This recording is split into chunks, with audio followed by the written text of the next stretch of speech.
Yeah. Yes, that's fair. Welcome, everyone. Welcome to the TTC meeting today. This is meeting 1999 of the Toronto Transit Commission. For those.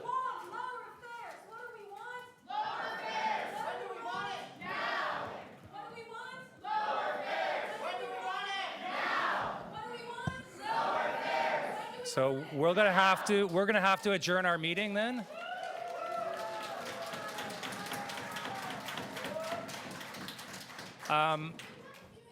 So can I'm just sorry. We are gonna I'm going to call this meeting to order, and then I'm gonna call for a 5-minute recess. All in favor of a 5-minute recess?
Yeah.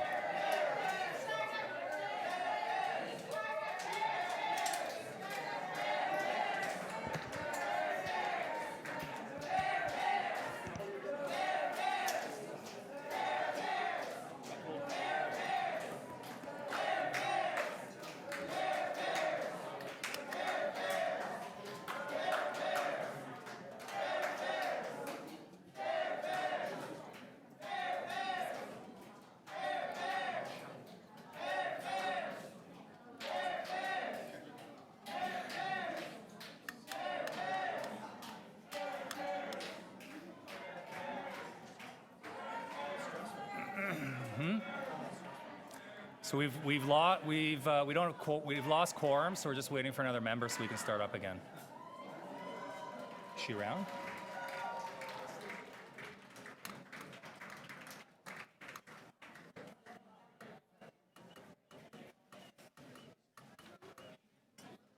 Thank you.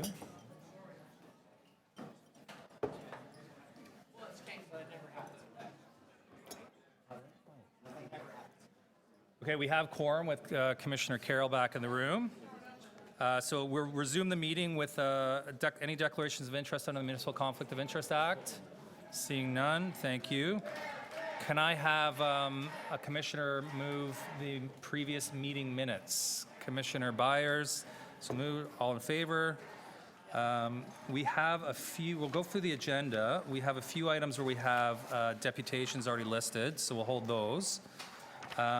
Item number 1 is the CEO's report. I'm assuming there'll be questions there, so I'll hold that. Number 2, I'm going to hold the ACAT minutes. Number 3, the audit results. Move approval. All in favor? That carries. Number 4 is the draft consolidated financial statements. Approval. Move approval by Commissioner Byers. All in favor? That carries. Number 5 is the Auditor General's report. I'll hold that. Number 6 is the Auditor General's report, and I will hold that. Does anyone have questions on that? That's for... Move approval. Okay, it's an update. Move approval by Commissioner Mihevc. All in favor? That carries. The Auditor General's updated audit work plan, I'm going to hold that. And there's a deputation. TTC Pension Fund Society and TTC Sick Benefit Association bylaw amendments. Moved by Commissioner Carroll. All in favor? That carries. The TTC Pension Fund Society annual general meeting newsletter. Moved by Commissioner Mihevc. All in favor? There's a newsletter for you. TYSSE, there may be a need to go into camera for that, so hold that. 11, there's a deputant, and we may need to go into camera. Item 12, I'm going to hold. 13, purchase order amendment, authority for the supply of fair media cards. Hold. 14 is improvements to TTC's procurement and project management process for construction contracts. I'm going to hold that. 15 is the procurement authorization amendment for fair gates. Approved by Commissioner Lalonde. All in favor? That carries. Number 16 is the procurement authorization for the Greenwood Complex for a track and structure building renovation. Approved by Commissioner Mihevc. All in favor? That carries. Item 17, another procurement for geotechnical services. Moved by Commissioner DeBearmaker. Held by Commissioner Byers. No, that's fine. 18 is a purchase order amendment. Move approved by Mihevc. All in favor? That carries. 19, we have a deputant and a question. Number 20, renewal of warehouse space lease at 40 Car Hall Road. Approved by Commissioner Byers. All in favor? That carries. 21 is the Metrolinx Kipling Interregional Bus Terminal parking. Move receipt by Commissioner Mihevc. All in favor? That carries. And that brings us back to the top of the agenda. And item number 1, which is the CEO's report, and I'll ask our CEO to maybe make a few highlight comments, and I'm sure people will have questions they can ask. Mr. Chair, I have a couple of minor sort of community service issues and the issue of the CNEA is raising. Should I raise those within the CEO's report Sure. rather than make standalone items of new business? Yeah, let's do that.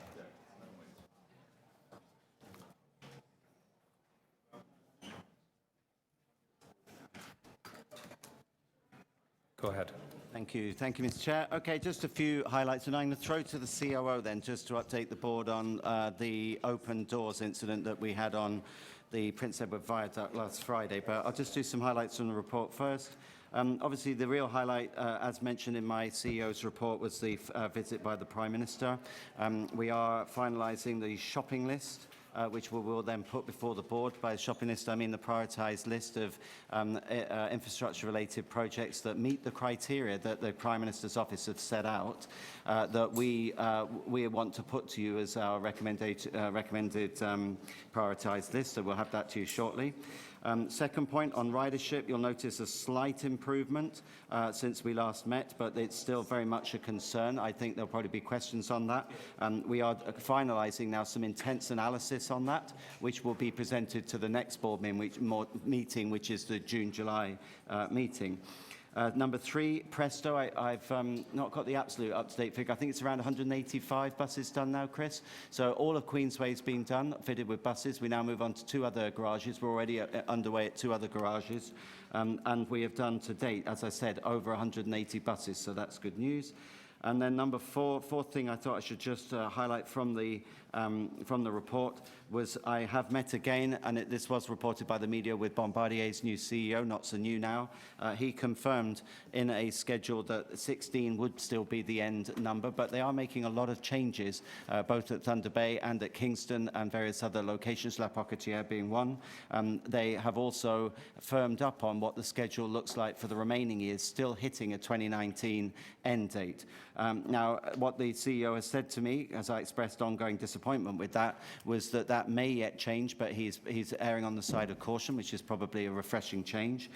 We are now putting together, finalising our commercial strategy to negotiate against that revised delivery schedule, which again we'll put to the board before we or we'll keep you apprised as we prosecute that commercial strategy. But rest assured, we'll be taking a hard line with Bombardier. So with that in question, before we go to questions, if I may, I'll ask Gary to just summarise the findings that we've got on that incident involving a train last Friday night.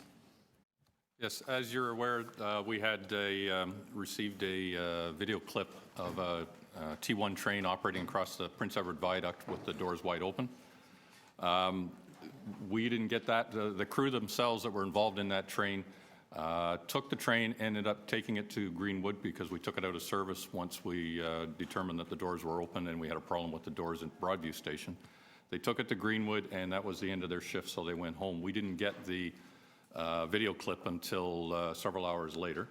So we had our maintenance crew, our rail vehicle engineering crew, go out. They isolated the car. They did a detailed full inspection of the vehicle, and that included the doors that were in question. What they found was the actual caused the door to stay open and have a problem with it. For example, take a look at your normal closet door at your house, your sliding closet doors. It has rollers up at the top that it rolls in a track. We have a similar idea, except a little more hefty in the subway cars. They have these door rollers. They roll in a guide. The door rollers themselves have a rubber tread on them. And what we found in that case was the rubber tread was damaged. And that happens from time to time when passengers hold doors open, when they force doors open. It will cause problems with various components on our doors, the motors, the controls, and in this case, the tread. What happens is the door will drop a bit because of the damage to the tread, and it jams.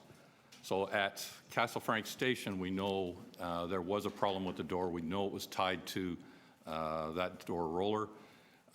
It would have happened, that damage would have happened sometime during the day because we do an operational check at the beginning of service every day, and it had passed that. We do a detailed inspection of it every 33 days during our safety check. So we know the door was fine in the morning. Somewhere during the day, the damage occurred. We also interviewed the customer that had provided the video clips, so we got a good statement. They were very cooperative with us. After that, we had another customer call in who acted as a witness who said they saw the same thing. Both of them are saying that the doors were open at Castle Frank Station when they left the station, and they were open when they got to Broadview Station. Yesterday, we interviewed both the operator and the guard, and our investigation is still continuing at this point. We'll have more details on what our final findings are probably by the end of this week. That's what we're looking at this point. But it appears there was a problem with the door that started the whole process. It also appears that there were problems with the process we followed to isolate the doors. There are proper procedures, documented procedures in our rule book on how to isolate a door. That includes, in this case where a door cannot be closed, that includes putting up barriers, removing the customers from the car, and then contacting a line mechanic to pick up en route to see if they can do the repairs to it. So we have those processes in place, and that's what we're doing the investigation on, as to what actually took place and getting the information from the guard and the operator. And it's still ongoing at this point. So we don't have a definitive cause, but we do know the fault was mechanical. The reason for the door opening appears to be not following procedures at this point. So, sir, there are questions about the CEO's report in general, and maybe that element of it. So we'll start with Commissioner de Beermaker. Thank you. Through you, Mr. Chair. I guess to the appropriate staff. So you're saying, was there an alarm that went off or no alarm went off? When a door is stuck, I always thought there was an alarm that tells our operators that there's a problem. Yes, there was. At Castle Frank, alarm went off. The guard was dispatched to go and take a look and investigate. And what the guard ended up doing was isolating the door. And in doing the isolation of the door, they should have followed all the other procedures. There would not have been any passengers on the car. The barricades would have been in place. And the question is, did they leave with the doors open, or did they not leave with the doors open? And that's what we're trying to finalize at this point. So the alarm, they would have been able to operate with the door isolated in that fashion, following our proper procedures, which is a safe action. If I might just add there, so the traction is linked to door interlocks. So you've got door interlocks that effectively operate when the door rubbers close together. Once the door rubbers have closed and a circuit has been created, the train can take traction. The operator can apply traction, but they will get a green light to show that the door interlock has been provided. When the incident first happened, the operator didn't get a green door interlock, so he knew he had a problem, so that's why he dispatched a guard to go and check that what was wrong with the train. A train can move with doors isolated, but not unless procedures have been taken.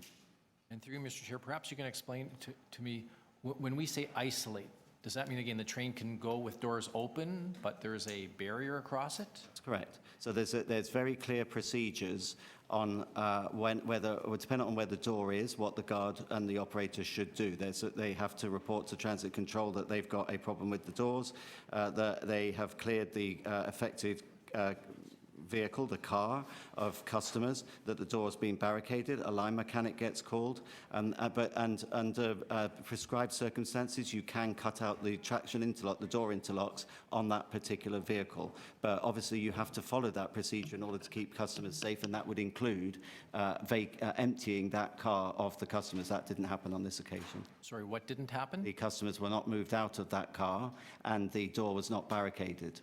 So, and the staff, you said, was a TTC security officer? No, it was the guard. It was the train guard. So you've got an operator at the front and a guard at the back. It was the guard. So there's two train crew, and the guard made an error. So one of our drivers went to that door. The guard went to the door. The guard went to the door. I'm assuming saw the door open? Yes, tried to shut it, couldn't shut it, and then for reasons that we're still getting into, allowed the train to proceed. It gave the authority to the operator to proceed without the proper processes having been applied. So that's why we're taking this very seriously, and that's why the crew were interviewed and the guard is still being interviewed. We haven't yet concluded that process. But the key thing to note is there was no mechanical defect. We check our train doors every 24 hours. They have a pre-service check, and every 33 days, they get a full mechanical check as well. So it's a very safe system, and we do something like 300,000 door cycles a day. It's a very unusual occurrence, 300,000 door cycles a day. But if a guard or train crew encounter door problems, there's a bespoke procedure to be followed both by the operator driving the train and the guard guarding the train. And so now that this incident has occurred and we've triple checked the doors, is it just speculation that a passenger perhaps damaged the rollers, or is it just wear and tear, or we just don't know? We don't know. What we do know is the initial door problem, which was encountered at Castle Frank. Remember the trains going east? Yep. So initially the guards went to close the doors, and the doors wouldn't close. The operator said, "I've not got a green light, so it can't apply traction." The guard went forward to try to shut the doors and tried with his key, but also forcing the doors manually, and they wouldn't come together. The reason they wouldn't, as Gary's described, was the door had slightly dropped on the runner. Now, we don't know why the runner was damaged. It was okay in the morning. It might be that it was somehow damaged during the day. The key point to note is, even then, that would still have been fine and perfectly safe had the proper procedure been followed. Right, so somehow we collectively allowed that train to leave a station with the doors wide open. Well, there's still some debate as to whether the door was open on departure. There's conflicting evidence to that point. We're still getting to the bottom of that. The eyewitnesses say the door was open on departure. That slightly conflicts with other evidence that we've got. What we do know is on arrival at Broadview, having crossed the Prince Edward Viaduct, the crew encountered further door problems. That's the point at which Transit Control instructed the crew to take the train out of service. And through Mr. Chair, do we have security camera footage in terms of people? No, T1s do not have cameras on board. There are no cameras on board T1 trains. And Gary, you wanted to say something? So our new subway cars do? They do. Rockets have. But the old ones don't. So we don't have video footage to verify, to confirm. Well, let me just see if Gary knows. We do have video coverage on the platform, which doesn't give you a clear view of the door, but it does allow you to see whether people are caught in the door. So we've seen it, or our special constables have reviewed it for us, our video people. Like I said, we interviewed the two witnesses. They're quite clear that the door was open when we left. So that's why we're pursuing and investigating the fact that procedures were not followed. Can I just check, for clarity, just make sure everyone's crystal clear. One, there was no mechanical defect. The train was fine, other than the door had dropped slightly on its runner. There was no actual inherent fault with the doors other than that. When it was checked out that night, and when it had been checked in the morning, the train was fundamentally sound. Two, we conclude it was human error and discipline is being applied. But what we're not doing is, and quite rightly in my opinion, we're not saying in public what that discipline is. That's a matter between the employee and the company. It will be taken very seriously because it was a serious safety offence. Okay, Commissioner Byers. Thank you, and encourage you. I know you'll take it's a big issue for safety, and our customers want to make sure that they are confident on, and I know you'll do that. A couple of questions. In pages 2 to, first of all, thank you again for a very comprehensive CEO report. Always find it very useful. In pages 3 to 7 at the outset, red X's, green checks, just counted them up this time, and I don't know whether it's a trend, but we got 30 red and 16 green, so kind of a little worrisome from a macro point of view. Again, I don't think there's probably a specific answer, but just curious whether you look at that and whether it's something we should be, a little nervous about. I queried it with my team, my execs who are here know I sent them around a note to say there's too many X's. I don't like seeing so many X's. The key thing to look at is the trend, because the X shows performance against target for the period. If the trend is generally good, then I accept that there will be some bouncing around. And to be fair, some of the targets we only just missed, but the scorecard is there, black and white. We give it to you straight. We're not spinning it. It is what it is. So there's no hiding on whether we missed a target or not. But my guys know that I've already said to them I want to see more greens next period. Appreciate it, and thank you. Maybe this is more of a suggestion. Page 14, so lost time injury chart, customer injury chart, and a few others. The description there very accurately tells us what the data says, but there's no, on some of them, there's no, and I appreciate you don't always have a why, but it was very helpful, you know, we're above trend, below trend, here's how we're tracking, and if possible, and so I'll leave this with you, if possible to do, we think it's because, you know what I'm saying, just a comment, if it's possible, makes it more useful for us to understand what the data is really saying. Okay, we'll take that on notice. Thank you, Commissioner. I'll ask John O'Grady, my Chief Safety Officer, just to see if we can add a little bit more commentary on any emerging themes. I mean, sometimes it tends to bounce around. There's no defined trend. But if there is, then we will be all over it anyway at the Safety Executive, which I chair, and we will put a bit more granular detail in for you. Understood. And I know that each one of these, you can't have an explanation, but where you can, it's helpful. It may be a similar, on page 21, the customer satisfaction stuff, very good information and summary on this important piece of data. Your report always says the areas of highest customer satisfaction are 80 plus, and there's a long list of those, which is great. It does, again, maybe I always find myself saying, and the areas of lowest ones are, and if there's a way you can kind of sneak that into your report in that section, it would be very helpful. And then two quick questions for you. I'm sorry for my long page 38. This also relates to doors. So mean distance time between failures on the subway T1s. And so that's a little bit the trend there. And you make reference in the second paragraph to passenger door systems. And I don't know whether that's in any way related to what we were just talking about or something more systemic with the vehicles, but I was curious about that. It seemed cited as a factor for the performance in that chart. Yeah, I'll let Gary answer that. Thank you. Yes, through the chair. We go through on the overhaul in our capital program. We have an overhaul program. It's about every 5 years. We've got another one. We're just finishing up right now on the T1s. I believe it's the 15-year overhaul, and it includes an overhaul of the doors. It's generally the track tends to start to wear, and that may cause some damage to the rollers. So we do a complete refurbishment, replacement, that type of thing. So Great. Okay. we've gone through, we've identified, we do a root cause analysis, we do a historical analysis on the failures. Based on what we find out of that, we set up an overhaul program for the doors themselves, and that's what we're going through right now. Perfect, thank you.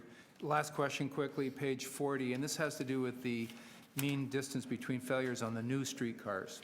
So in that chart, the early data shows that we're well below the target, and I know this seems to be an evolved target which will be established, but just want to, because I think you've told us earlier that when the streetcars do arrive, the good thing is that they're working very well, and want to just confirm that that's still your belief at this stage. Yes, it is. I mean, but we've had a couple of slightly bigger incidents with the new streetcars, but bear in mind this is a very small fleet, so the average is going to be pretty low. Some of them, though, have actually achieved very, very high levels of reliability. When I did with Bombardier, whenever it was a week ago, I did flag to them though that while we've been talking a lot about future deliveries, they must not let TR reliability, Toronto Rocket reliability, or new streetcar reliability drop. I will not let them off the hook on that, and that is getting quite a lot of attention within the company at the moment. But individually, the units are still performing well.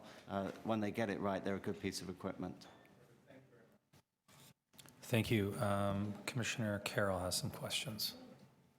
Okay, let me get back to it. Right off the top, I'm just getting back to my sticky notes.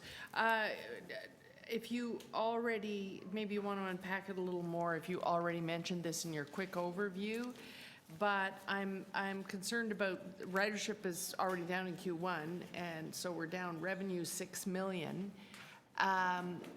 Do we have any reason to forecast that we make that up in Q2 or Q3? We don't have a Pan Am Games coming down the pipe, so. Being frank, we will not make up what we have lost is probably the wrong word, but what we haven't gained today. The under-budgeted amount will not be recovered by the end of the year. There are things that we can do, and we're looking at to cut costs in order to try to mitigate the impact. And the actual rate of ridership has slightly improved in the last 2 months. It's still below where it should be, but the actual gap has closed a little bit. At the next board meeting, the June-July meeting, we will have a detailed report for you on what we believe to be the underlying causes here. So do we need to look, so, well, you want to look at underlying causes first, but we'll begin budget committee meetings soon. Do we need to start looking at where we hit the top of elasticity? That we would look at anyway, as a matter of course, but certainly that is something that we should factor in. I mean, we're leaving no stone unturned as to what the root causes are of what is not unique to Toronto. Remember, there's a general softening in ridership across the country. Right. And CUDA have done some detailed analysis on this, that it's a phenomenon that's being seen across Canada. Oh. So it's not unique. It's not unique to Toronto. We can furnish you with that, absolutely. But we're finishing off a detailed piece of work that looks by mode and by other factors, other filters, what we believe to be the underlying issues here, primarily still driven by the economy, but there are other factors at play, and we want to make sure we've got to the bottom of them so that we can have a wholesome debate here. Okay, so if there's an across the country look at that, I'd love to read it. Then and again, right near the top, the delay incidents, line 2 seems way out of whack, more so than line 1 in terms of they're both red X's, but delay incidents on line 2 seems to be much higher than our target. Are we giving that some special attention over and above the doors being open? I'll let Gary answer that. It's primarily driven by what's called the speed control system, but I'll let Gary answer it. Oh. Yeah, as Andy mentioned, it is driven by the speed control system. It's a new system that we installed after the accident, the Russell Hill accident. Right. It's a system that enforces design speed limits on the trains and enforces signal adherence. It's over and above the already existing signal system that we have on board. We're having both hardware and software problems with it. It does not, the delays that result out of this are very quick. It's just a matter of resetting and getting going. So you'll note that our minutes of delays are on target. Yeah. Because there are no minutes usually tied to with these delays. We do have 2 software upgrades coming in the later half of this year that will address most of the issues associated with the speed controls and get us back on target. So. You will probably stay at this level until about September, when the first one is installed, software release is installed, and then the second one later on in the year. But the short duration, you can maintain that, that when it Yes. does go down, Yeah, it's they short. really have no In terms of impact. customer impact, they're very, very short delays, but cumulatively they add up. Yeah, and if you look at the next graph, the trains per hour, we're pretty close to target there too. So. Right, okay. Mr. Chair, I thought I had another sticky note here, and I can't find it now, so if you, and it is 80 pages, so if you want to take somebody else, Happy to we'll see if come we around can back to find you. it.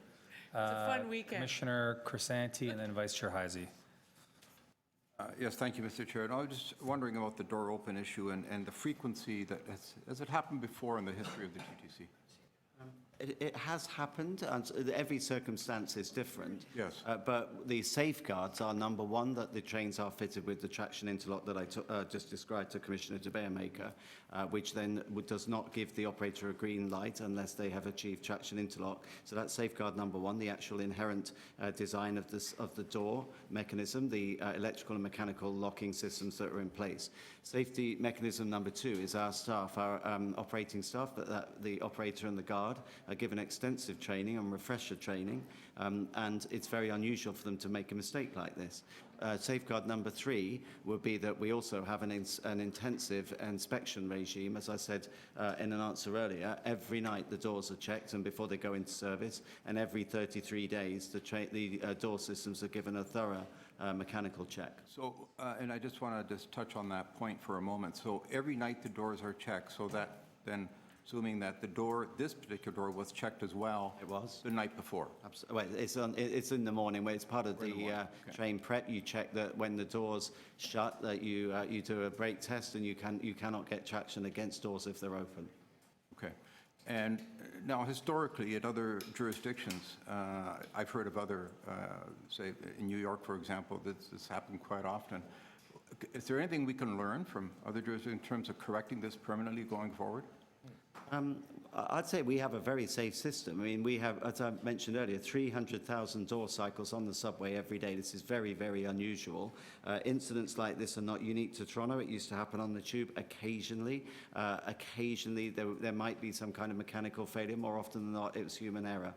But it's one of the reasons why, as a result of this incident, as soon as it came to our attention, we immediately took action not only with the crew, but we did a once round of the T1 fleet to make sure that there was no underlying problem, and there wasn't. So have you determined pretty definitively that it is human error? Human error, absolutely we have. It is. 100%. And sorry, just to repeat what I first asked you, has it happened before or not? We have had instances of Human error. human error, and but again, it's very rare. I mean, I'm very proud of our trained crew. They do a very good job. Right. On occasions, people are human. They make errors. They shouldn't make errors, particularly not something as safety critical as this. That's why we're taking it so seriously. All right, thank you. Okay.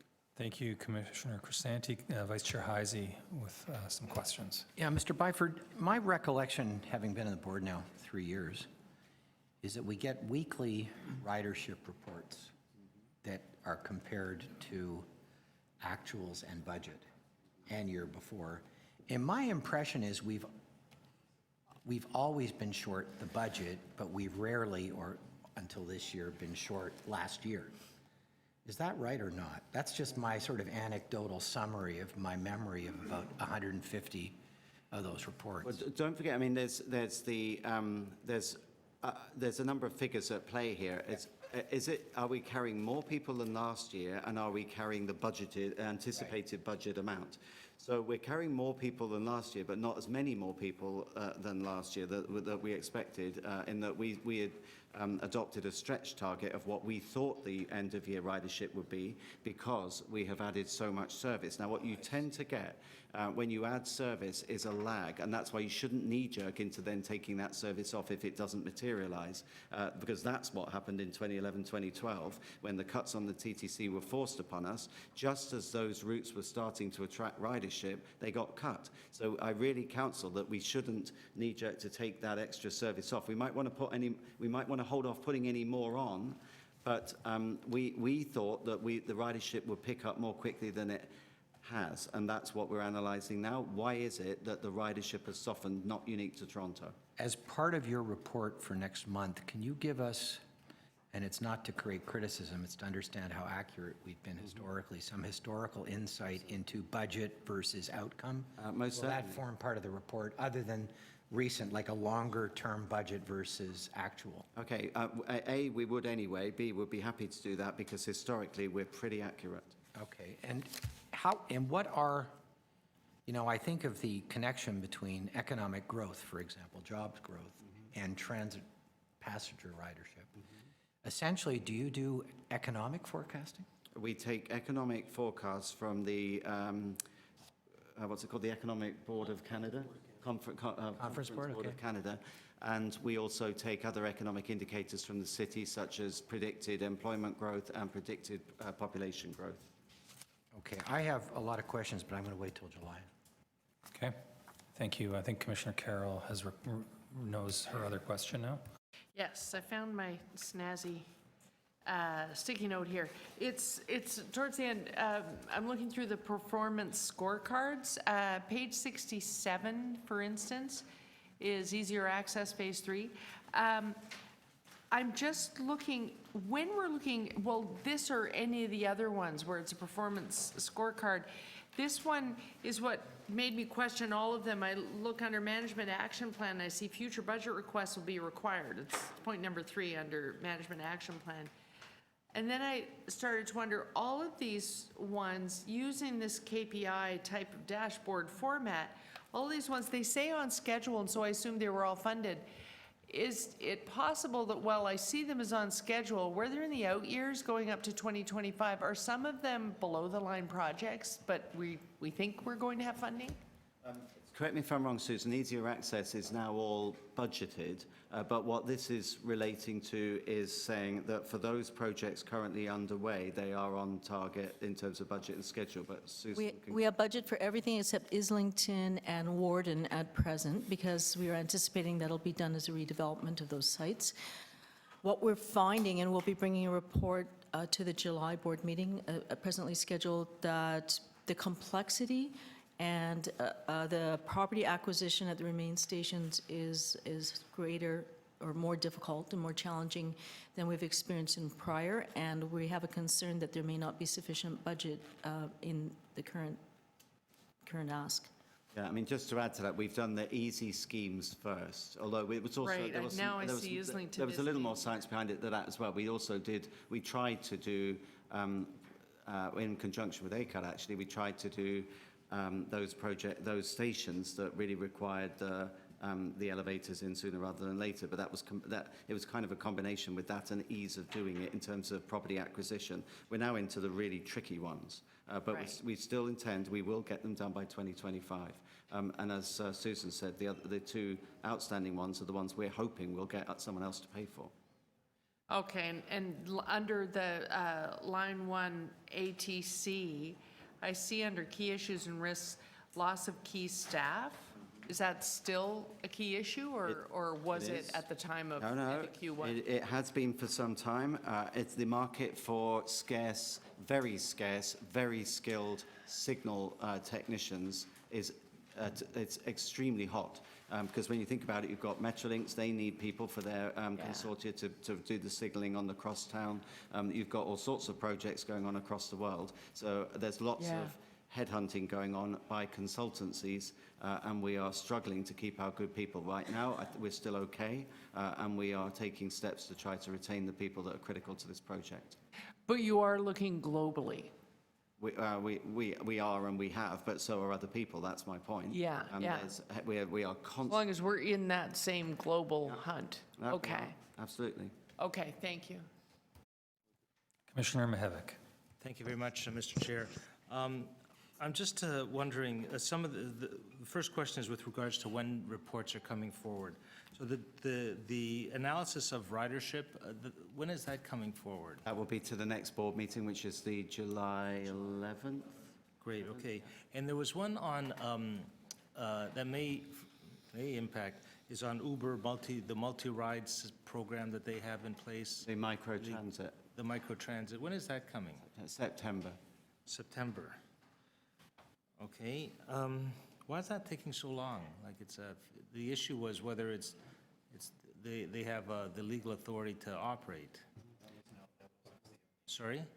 That wasn't the motion. The motion was the benefits of micro-transit and also, I think, some of the challenges of it. Including legality. I would say that's a small part of it in terms of how the motion was written. Okay, so it's coming in September. My next question is around the prioritized list. So we've been happily getting a large sum of money. You're compiling a list. I'm wondering, here's my fear, and maybe you can kind of respond, is that we're going to get a list, it's done. And there may be things that we as a board may want input in, of course, with staff due diligence. And I'm wondering, are we going to get a final list, or are we going to get a list there's going to be some dialogue and allow us to do due diligence on your list, add, subtract, that kind of thing? Very much the latter, Commissioner. It'll be a recommended list. Clearly you look to us as staff to do the work, and it's not a quick job because there's lots of need out there, so we've applied a series of filters, and we've applied a methodology such that we do get to what is truly the most customer beneficial prioritized list that still meets the needs that have been, and the parameters that have been set by the feds. It's got to be delivered within 3 years. It's got to be infrastructure based. There's certain other parameters that you have to meet. Yeah. So we've applied all of those. We will present you with a recommended list. You'll still have opportunity to comment and amend that as you see fit. But will we have opportunity to, because, I think at a political table, it'd probably be inappropriate for us to recommend one in to take one out. but it would be good for us to say, can you look at this one a little more deeply, and that might take a month or two of additional work. Will there be enough time for us to be able to, you let us do our due diligence on the political end, and you do your diligence on the staff end? Yes, there will be. We'll make sure that that's the case. Okay, great. And when do you think that list will be coming forward? Budget Committee in June. Thank you, Mr. CFO. In June. Oh, great. Okay, so that's coming up. And the last question is the Bombardier, with the Bombardier contract, how many are on site right now? Just 18 or 19? Gary? 19. 19 with the 20th on the way. 20th is actually on site undergoing testing, commissioning. Okay, so we're inching our way there. We had talked last time of, and staff was going to do some thinking on whether it would be good to do a third-party review of their performance, and so that we would get a very clear, unbiased view of what's going on. Has staff had a chance to evaluate that? Not yet, as yet, no. Is that wishful thinking on my part, or is that? I'm giving it, please, with the greatest of respect, we are awash with reports. I'm not convinced that will add value, but I will give you a formal response back. Okay. Right now, my time is better used keeping the pressure on Bombardier rather than trying to figure out who's going to do a third-party review, getting the terms of reference right, commissioning them, appointing them, looking at what the results of what they say. I'd rather just hear it from the horse's mouth. But I haven't forgotten I need to give you a formal response back on that. It's one of hundreds of issues that we need to address right now. Yeah, well, the idea was really to actually allow your discussions with Bombardier to happen on a footing that, so that they don't pass one over on us. I think that was the intent of it. Do you know what I would say is, I'm mindful that I'm in a public forum, I would say now, though, that the need in some ways has passed because I'm dealing with someone who's giving me straight answers and of a more credible nature. I think that we're finally getting straight responses on what's going on at Thunder Bay, at La Pocatière, and at Ségun. But I will come back to you on your specific request. Okay, thank you. Thank you. Sorry, do you have other questions, Commissioner Mihevc? You're good? Anyone else on the CEO's report? Great. I will move receipt of that. All in favor? That carries. Item number 2 I held. I was just hoping that our ACAT Chair, Mazen Aribi, could just maybe highlight some of the items that were on the agenda as we introduce that report. Thank you very much. Good afternoon. ACAT has been working on a lot of things, but one of the highlights that I would like to mention today, we were delighted that the new 514 Cherry Accessible Streetcar Road is soon going to be available, providing east-west accessible service south of Wellesley. However, accessible access to this 514 Cherry route is limited. The only connections north to Line 2, the Bloor-Danforth, being via the 29 Dufferin, 7 Bathurst, 510 Spadina, and to Line 1 at St. Andrews Station. However, east of University Avenue, there is no access to an accessible subway station, although the 514 Cherry also connects with 6 Bay, 75 Sherburne, 65 Parliament, and Line 1 at King Station. Customers who need an accessible connections cannot then transfer to Line 2 or the Young Line due to the lack of elevators at Bay Station, Sherburne Station, Castle Frank, and King. This impedes accessible connections to the downtown core from the east. We met with the staff and we were hoping that we get somewhere with that, but no luck, and we just wanted to highlight that one. And if I can take the opportunity about the, on another issue, the doors are opening on the subway. We always have comforting news of this, the train will not move when any of the doors are open, and it's been for a while. Now we are hearing different things. We just liked the staff, when they do their investigation, to make sure that this comforting news come back and for safety reasons, as the possibility of people with mobility devices can get caught and the doors will stay open. So the train should not leave at all when any of the doors are open. Thank you. And the final is the next ACAT meeting is Thursday, June 30th, 1 to 3:30, 9th floor at 1900 Yonge Street. Thank you. Great, thank you very much. Any questions of staff about the minutes? Commissioner Vice Chair Heisey. So I thought it was interesting, the comments on ACAT on the 514 accessible Cherry streetcar. Can somebody tell me when the Sherbourne or Castle Frank stations will become accessible? What the timeline is for those? I don't have that with me presently, but we will be reporting back at the next meeting, Okay. Commissioner. And I think that this is out of date, but on page 6, there's some mention of the Queens Quay Ferry Terminal elevator, which was a hobby horse of mine. And that has been put back into operation? Yes, that was put back into operation approximately 6 weeks ago. Okay, so this is from before that time. That is correct. That's it. Okay, thank you. Vice Chair Heisey will move receipt of those minutes. All in favor? Thank you very much. We now move to item number 5, which is the Auditor General's report on audit of Toronto Transit Commission materials and procurement department phase 1. The AG is here to answer questions. We're not going to do the presentation again because it was done at audit and risk, and I believe it'll also be done at the city audit. No? Okay. So questions of either our staff or the Auditor General. Oh, no, that's item number 7, never mind. I'm just going to call a 5-minute recess. All in favor? I don't have to vote on that. And we need some, so just before we get to this item.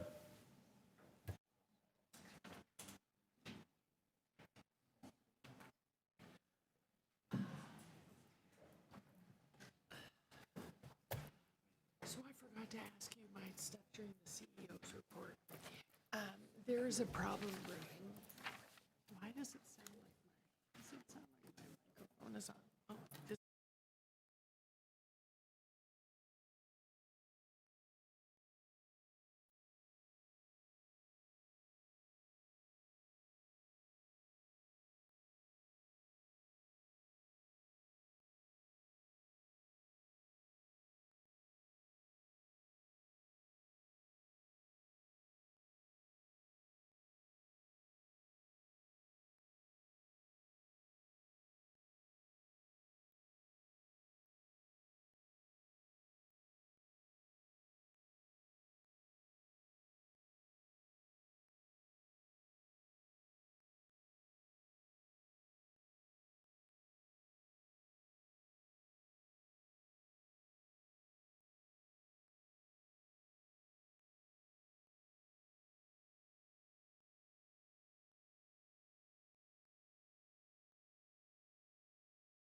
Okay, let's resume.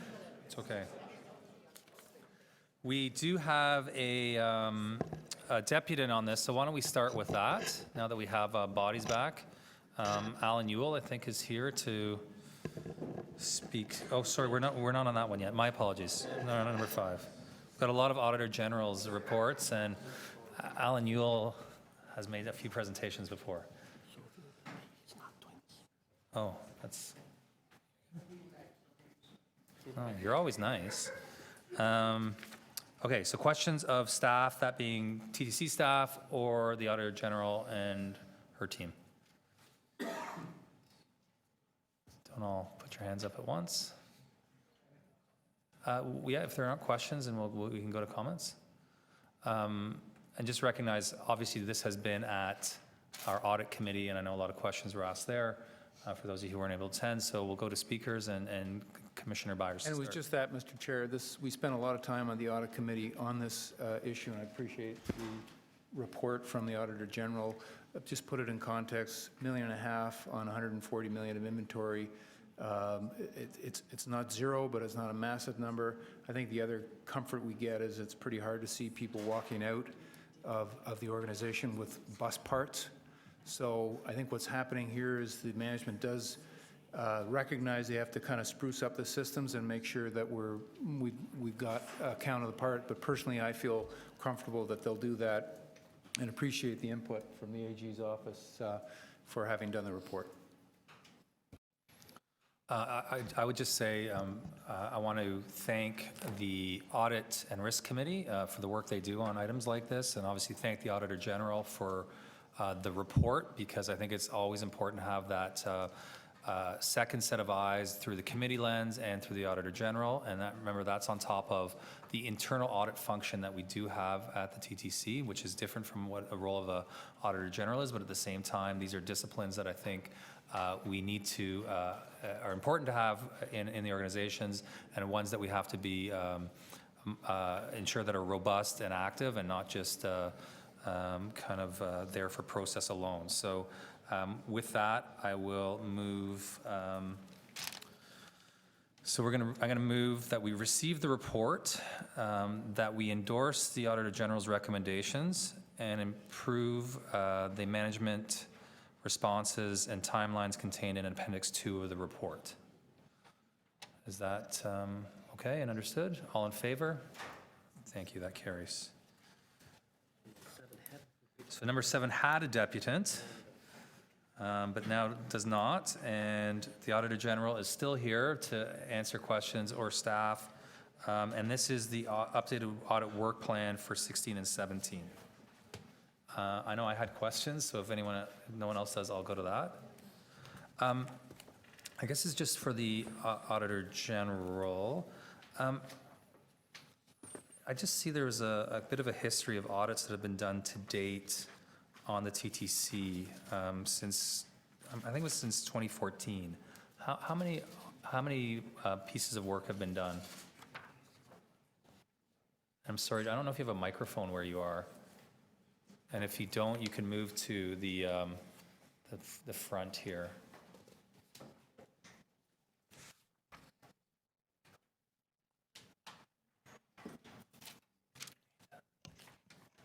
Thank you, Mr. Chair. There's been, I believe, 4 done at the TTC. There was 2 audits, so Jane actually was the lead on all of those. I'll let her answer. Thanks. For you, Mr. Chair. So in general, until this point, we try to complete at least 1 TTC audit per year. Since 2014, we've done 2 bus maintenance, phase 1, phase 2. Prior to that, I think we completed the wheel trend audits. So until this point, we're trying to at least complete 1 TTC audit. Since 14, there have been 3? Oh, no, since 2014, there's been 1, but there's been 2 parts to it. Okay, so 2 parts to that. And then underway, and then does that include what's in front of us today? No, that's a new one that started in 2015. Okay. And we've done part 1 of that. And are there any others in progress? Nothing, we're just actually getting underway with accounts payable, we're not quite underway with that, but the ones that are listed here are the totality of what's coming up. Accounts payable is a small audit. We've just completed accounts payable at the city, a CCM at the city, so that'll be a small one. It really helps us to assess across the board how tight the controls are. And then in your 16-17 work plan, how many are kind of, do you forecast? So for the remainder of this year, we're going to start procurement. It's not going to be finished until 2017. We start a few, and we finish probably about 2 to 3. We're going to expect to finish 2 to 3 a year. I guess what I'm trying to get, and I'm bad at math, but over the course of this term of council, so I just used 2014 as my start date to 2018, how many, with ones that have been completed, are in progress, or still have to be done, how many do you expect over those 4 years will be conducted? To the end of 2017, we probably, I'll have to bring that number back. There's 2, 3, 4, 5, probably about 8 or 9 to the end of 2018. Is that right, Jane? In that range? Yeah. And I recognize that we are quite large organization, but are there other organizations or city agencies? Like, who would be the next kind of highest in terms of your work plan and workload? Probably the city proper, the divisions at the city. Is there an agency that is as well loved by?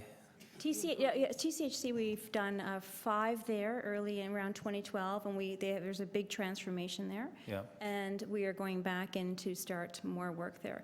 So by way of a history, for the size of TTC, and because there was a large audit department, the Auditor General didn't do as many independent audits there as one would think for the size of the operations. A lot of the big capital projects, for example, TYSSE, they would be the kind of projects that the Auditor General would have been, in my view, normally looking at. But because the Audit Department at that time had 18 people compared to 25 auditors at the city, our resources were focused elsewhere. What was missing was the level of independence from audit coming to this board, because it's important to have independent audits. So what we're doing this year is, with 6 months left to go, looking at some of the key systems that go across the organizations, accounts payable, procurement, just the base systems. And then early in 2017, we'll be looking at a capital project, an IT project, and one operational project. This is a TTC IT project? TTC IT. Okay, and a TTC capital project? Yes. Okay. And one operational area. So it might be revenue, it might be the streetcars, it might be, we haven't decided yet. We want to look at the risk assessment first and then decide where this board can receive the best independent information to assist you in what you do. Okay, great, thank you. Other questions on this item? Commissioner Carroll. Yes, since you said you'd be looking at IT projects, I just wanted to ensure in our case, one IT project. Were your staff invited to the talk that Peter Wallace had with Vivek Kundra last year, the IT guy from Salesforce in the States? No, I don't believe we received an invitation. So you're too independent. You actually should have been included. I'm just wondering how up to date your staff are going to be in terms of auditing. If we're looking at value for money, one of the biggest lessons that he was teaching was that we're really still looking at the big sort of enterprise level thing. We have a paranoia about off-the-shelf tech, when in fact, that's sort of a decade-old thinking, that in fact off-the-shelf is not as impossible to design to speak to another system. Some of those issues that led us to massive SAP projects to make sure everything across the enterprise can talk to one another. In cloud computing, those aren't issues now. And if you're being sold that that's an issue and therefore you need to hand us $60 million, you're looking at the wrong RFP language. Would you be looking at those types of things? Well, we're going to look in two areas. One is going to be around security, and what we do is we look at the work that's being done by the financial external auditors and identify whether there's any security issues.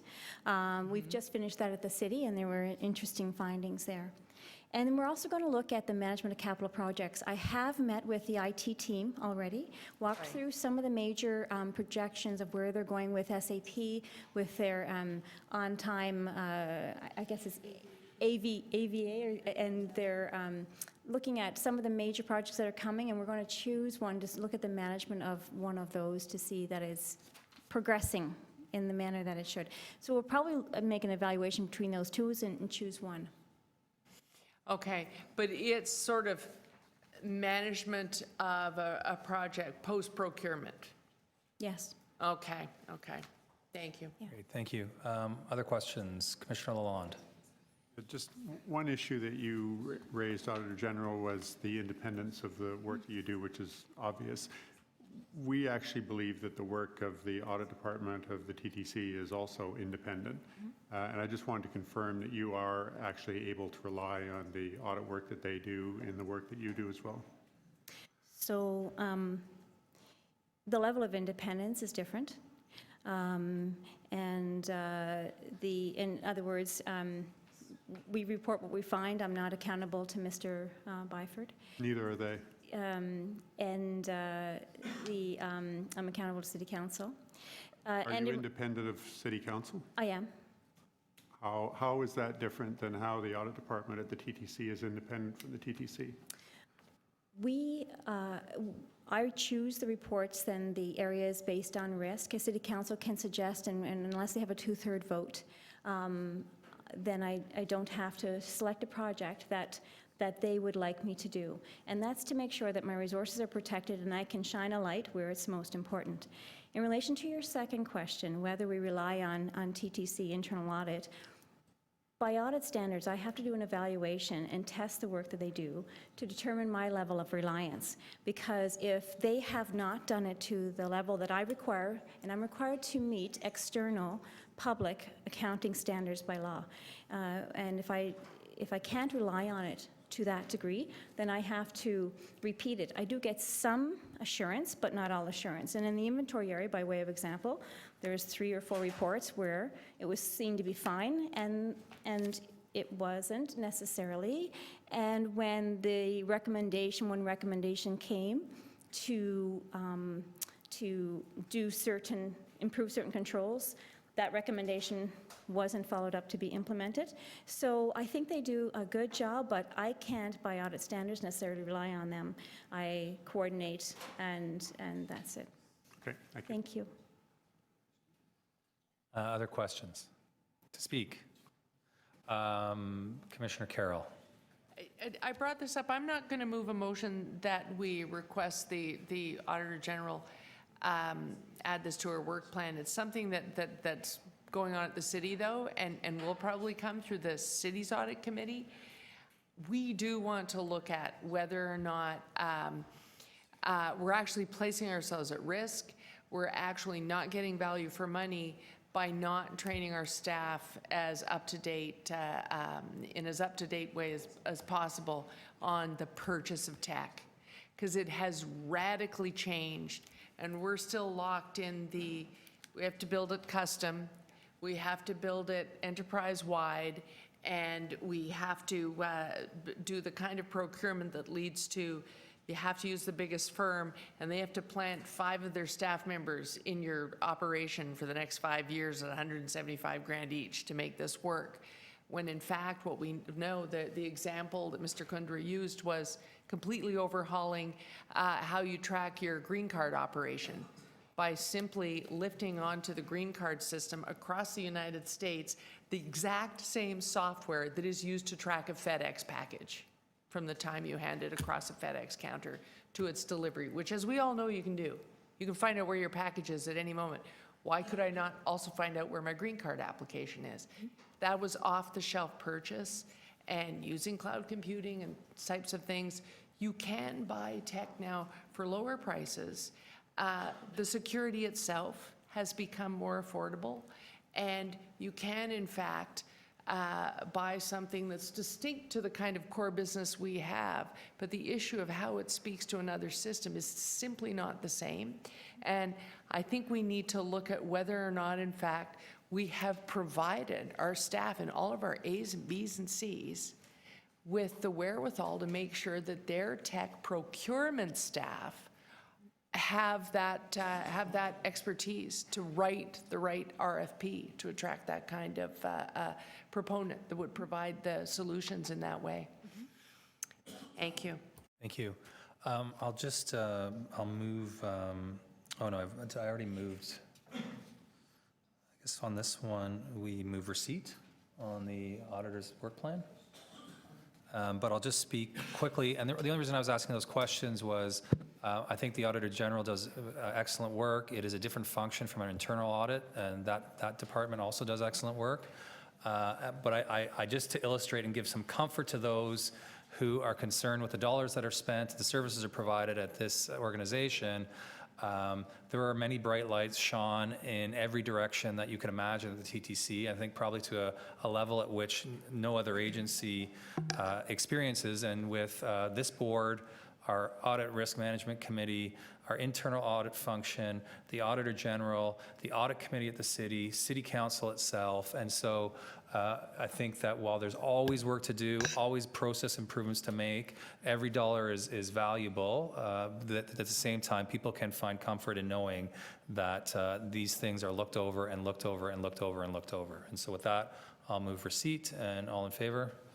That carries. We're on to item number 10, and it is, we're gonna have to wait on that one, and we'll hold it over if we have to go into camera. And then 11 we'll move to, and I know we have a deputant on number 11, so let's move there. And this is one where we can deal with some of the, if there's an in-public component to it, if there's a need to go into camera, we can, and then we'll hold that portion over too. So item 11 is TTC as an essential service. We've got Bob Kinnear here to speak.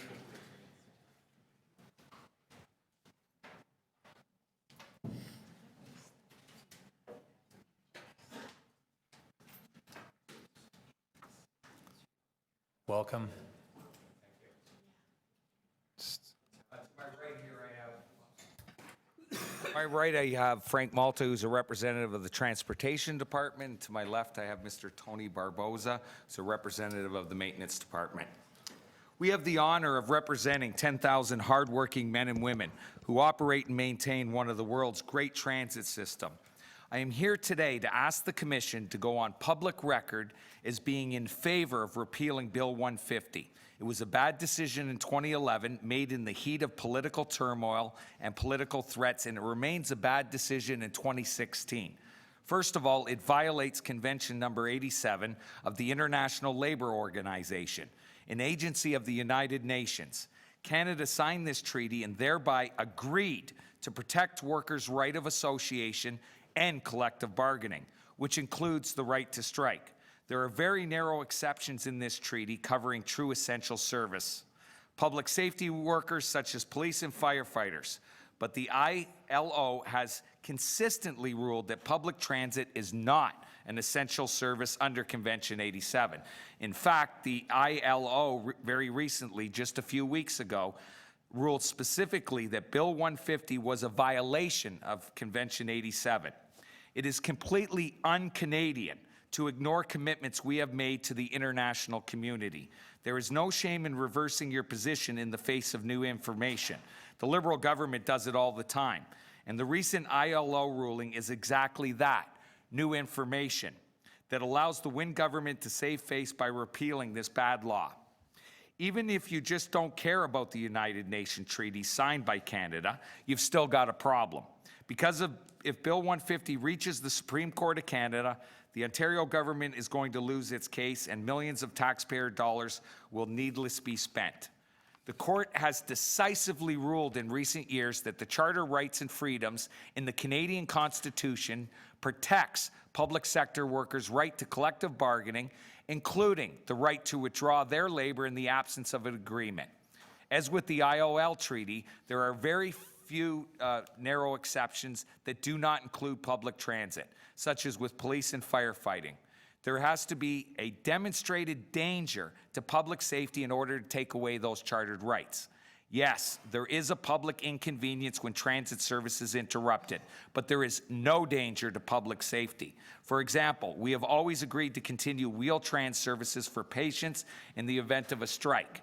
And a study by the City of Toronto found that the strike in 2008 had no negative impact on police, firefighting, and emergency medical services.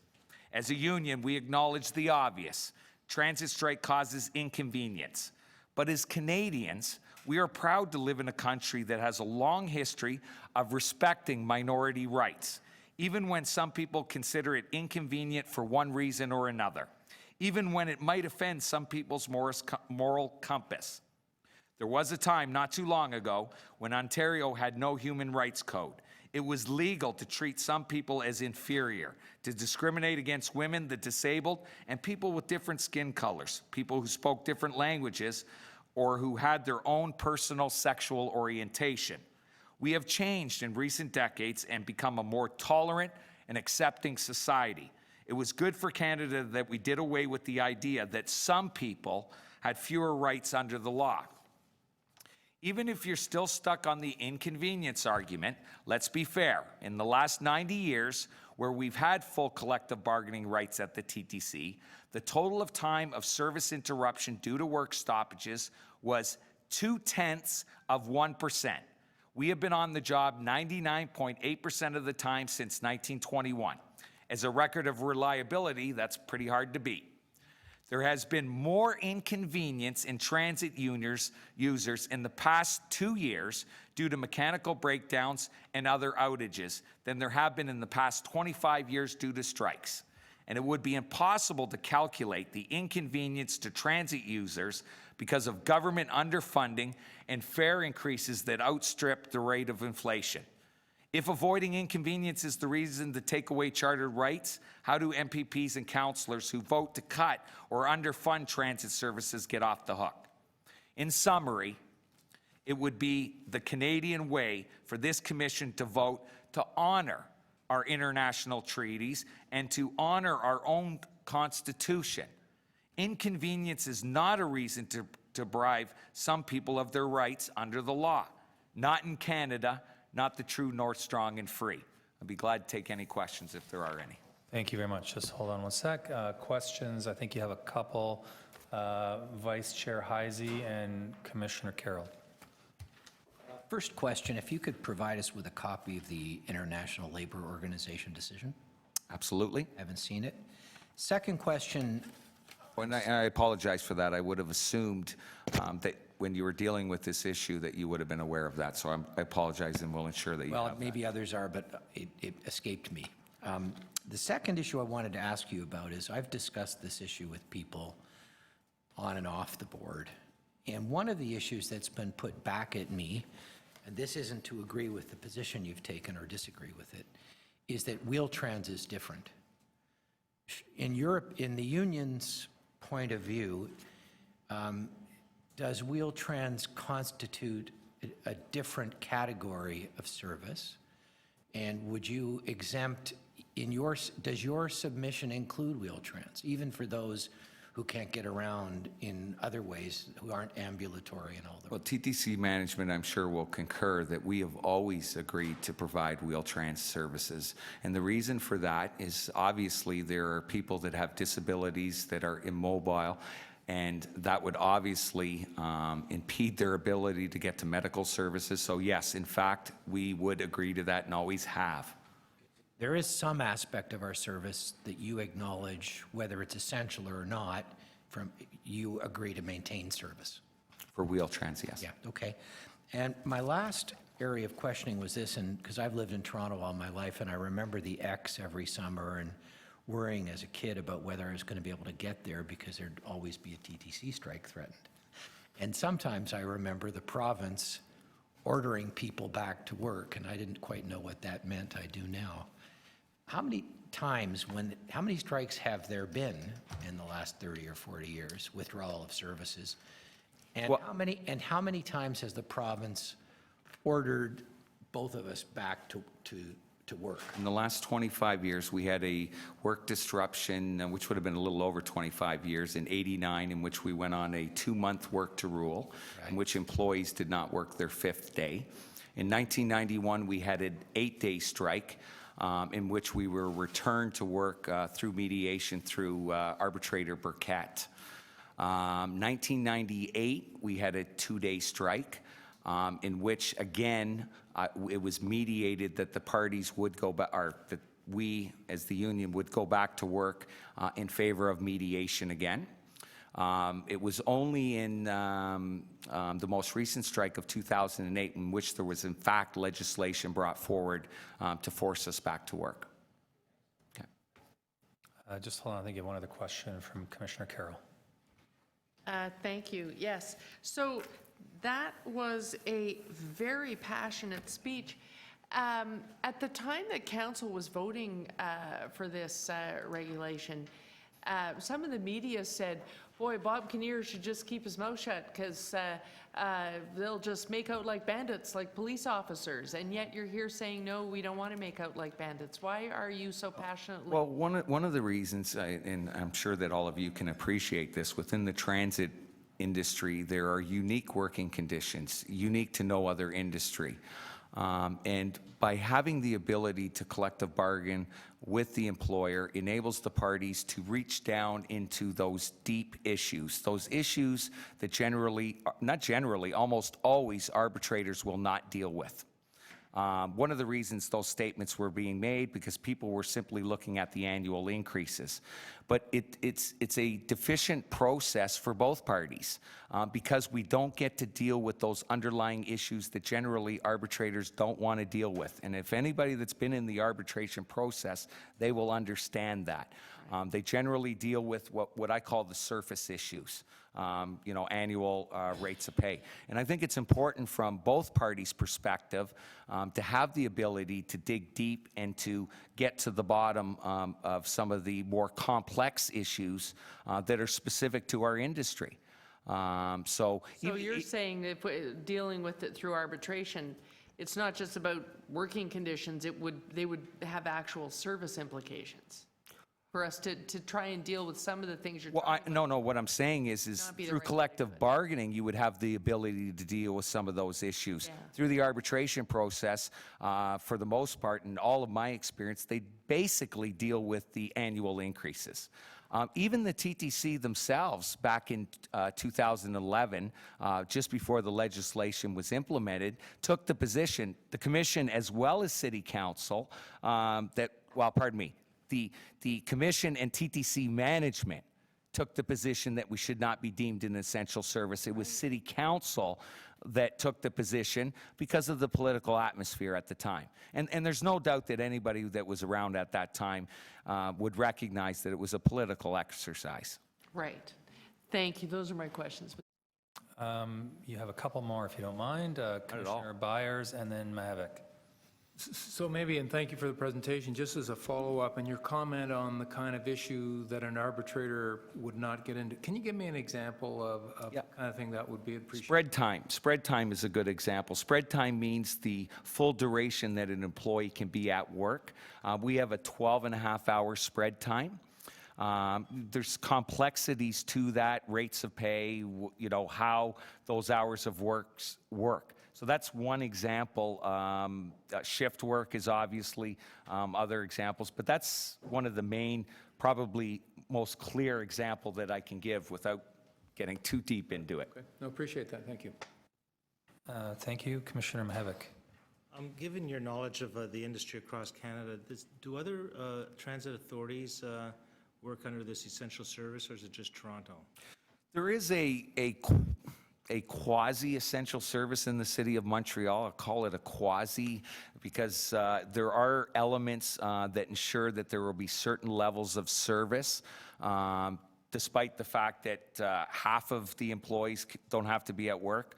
I don't know every specific related to that, but there is a minimal standard of service that is provided. My understanding is it doesn't work very well because it just aggravates everybody and doesn't resolve anything. Sometimes when parties are in bargaining, you need those deadlines and those time frames to encourage both parties, quite frankly, both union and management, to bring it to a head and have the ability to come to a resolution. So other than Montreal, that's it in Canada? That's it. And, you know, I always found it perplexing when the provincial government brought forward this legislation, considering just north of the city in York Region, we had a 3-month work stoppage. And the provincial government did absolutely nothing. As I said previously, it was a political exercise because of the political atmosphere. And I hope I don't offend any councillors, but the political atmosphere in Toronto at that time. And it's absolutely bizarre to me that the provincial government can take the position that transit is only important or is essential to the people of Toronto. I'm sure that people could probably make the argument that it might be just as essential if the government's going to deem it essential up in York Region. So it is perplexing to me, but I do think it's a direct result of the political atmosphere in Toronto at that time. Last question. Like it was 2011, if my memory serves me right, and it was really at the height of call it community political power that the previous mayor had. Would have been a very different vote, I think, in 2013. Well, in fact, there was an incident that occurred in 2006. TTC management will understand why I refer to it as an incident. There was an incident in 2006, and that very debate came to council, I believe in late 07, maybe early 08, in which council took the position on the recommendation of TTC management that they would not request the provincial government to implement any of this legislation. So it is, I believe, a direct result of the political atmosphere at that time. Thank you. Thank you. Other you're a popular deputant. You got one more. Great, thank you. Popular deputant and popular... Depends on the issue. Yeah. Yeah. You can take it. And a popular issue as well. And again, if my memory is correct, I was one of the people who voted against having you as not you, but the union as an essential service. Let's, if I may, let's not forget that we have chartered rights in this country. We have over 10,000 employees that I believe have had their rights violated. I think that that's relevant. Sorry. And so is what you're asking for us today is what? To have our staff report back on different options or to just... I would like the commission to take the position publicly that they would like the provincial government to repeal this bill. The fact is, if it's not repealed, because the provincial government has already indicated that they will fight it through the courts, it's going to cost millions of dollars to taxpayers, millions of dollars that the Toronto Transit Commission could probably use. And at one level, again, and I think Councillor Carroll mentioned Wheel-Trans before, at a fundamental level, it's not in your interest to ever go on strike. Absolutely Your not. drivers and operators are the people who They face the brunt of the return to work and the frustration of the public, absolutely. We politicians are sitting here in a bubble, and we're more or less protected, but your members are dealing with hundreds of thousands of individuals every single day, and they'll let you know if there's a strike and they're not happy. You feel the heat way more than we do, I would assume. Well, our members do, and I can tell you, having gone through it a couple of times, that it's not a position that I like being in. You know, I am a transit user. I've lived in this city. When I was a kid, I relied on public transit, so I feel it personally when there's any work stoppage that impedes people that have no alternative. It bothers me personally, so my objective is to never have a strike again. Having said that, having the ability to negotiate leads to better collective agreements, better working conditions for both the company and the union. Right, so, and again, we are the employer, you're the employee, and traditionally, again, I'll say historically, unions were created because of conflict. But would you say there is conflict sometimes in terms of personnel issues, but a lot of times there's cooperation between you and management to make the system run better for both your workers, but also for the people we both serve. Is that correct? Absolutely. Yeah, absolutely. So your ideal today... And I think an important and relevant point is, you know, when you take a chartered constitutional right like that, or under the Charter of Rights, it actually hinders the relationship between TTC management and the union. If you have employees that feel like they have a constitutional right that's been taken away from them, that does not lead to good, cooperative, conducive relationships between the parties. So our recommendation in our report, recommendation number 3 of our staff recommendation is that we, the board, instruct staff to take steps to contact the Ministry of Labor in an effort to participate as appropriate in a review of the TTC Labor Disputes Resolution Act. So you're saying, I'm assuming you're okay with that, but you want us to go further even today? I would like the commission to take a position publicly that they would like the provincial government to repeal this unlawful bill. Okay, great. Thank you, Mr. Chair. Commissioner Mahevik, he sometimes likes to be the closer, so he's back up for another round. This is the home run question. Better be a good one. So let's just play this out a little bit. So this is before the courts, and you feel you have a very strong case. Well, considering the decision, the most recent decision related to the province of Saskatchewan, when the Supreme Court ruled that the right to withdraw your service is the bedrock of collective bargaining.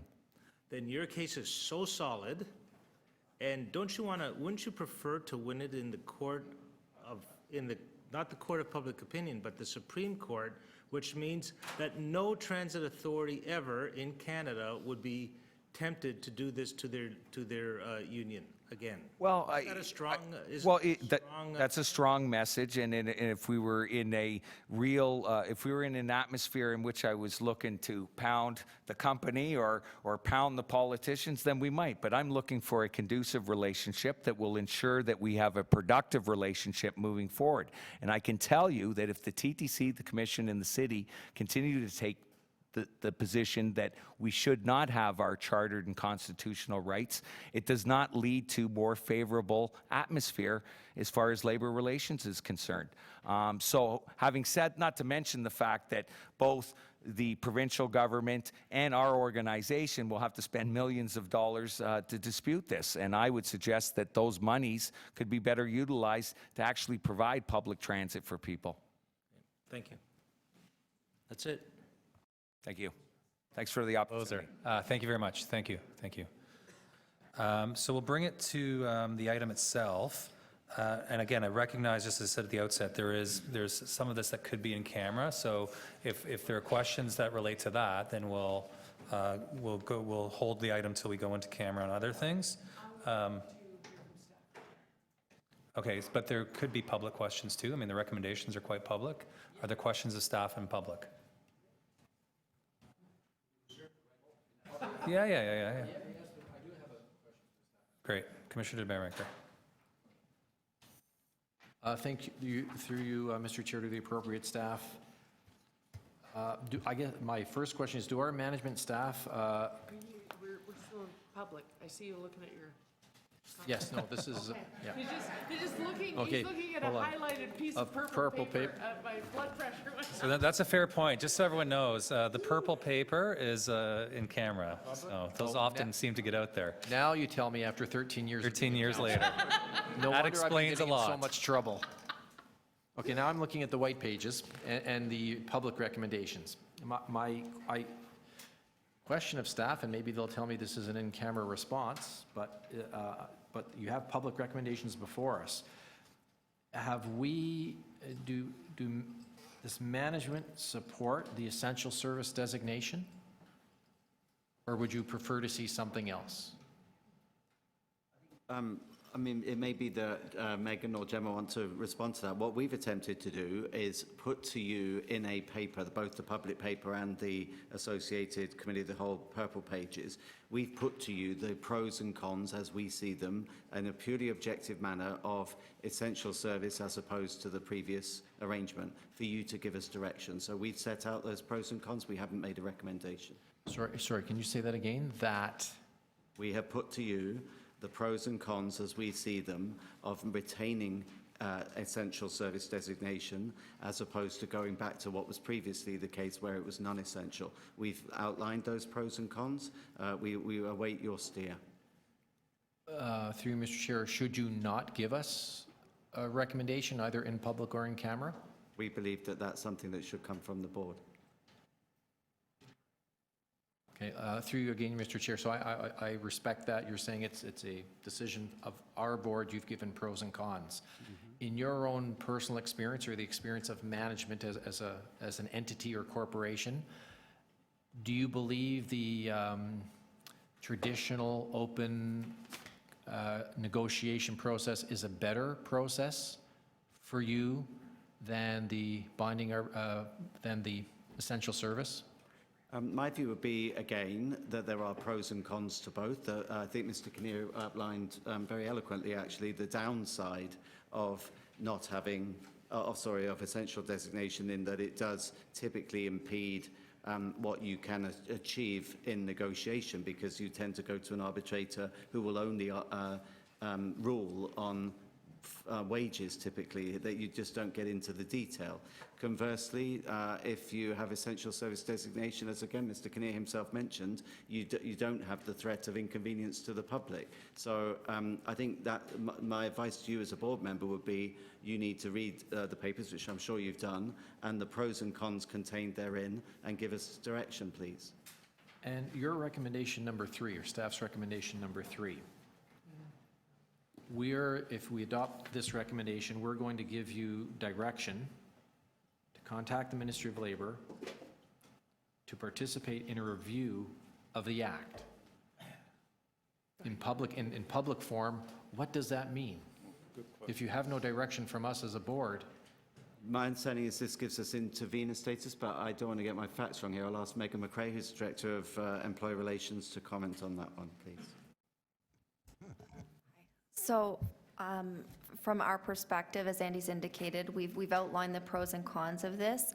We see participation in this process that the union, as Bob's outlined, they are involved in the process. We think as a partner in this relationship, we ought to be involved in the process at the table to participate in the discussion. And You can discuss, but you can't recommend anything to the minister or the ministry. correct. Except, at one level, except what's current TTC policy, which is essential service. Or unless we're provided alternate direction. And what we can do, Which you don't have as of Correct. today. what we can do is give an analysis of our experience to date. We can just, in a, again, very objective manner, say, well, this is how it's been. If you're not participating, you can't do that. Yes, but you can't make changes unless you have direction from this board. Otherwise, it's the status quo. Right. Well, that's my question. If they're reviewing legislation, you're only going to, give input as to the essential service component. But surely the review takes into account evidence such as that provided by the union and provided by management as to what our experience have been. Mr. Kinnear and his colleagues will input into it, so would we. So that'll be staff input, but technically no board input, no board But position. that's why we're having, my view is that's why we're having the discussion today and potentially in camera, because we've laid out the facts to you. We're awaiting your direction. That's what, with respect, a board does. You give So us you're awaiting our direction. yes, indeed. Okay, great, thank you. Commissioner Carroll, Heisey, Crisanti, Mahavik. Okay, Heisey for public. So, Mr. Byford, you worked in Sydney, Australia. You worked in the London, UK system. in those societies, are those systems essential services by statute? No, they're The not. right to- They're not. No, they're not. So you have dealt as a manager with a right to strike environment. I've worked under both regimes, so the Tube and Rail Corp and British Rail, for that matter, where there was no right to, there was right to strike, there was no essential service designation. This is the first property I've worked at where such designation has been in place. Okay.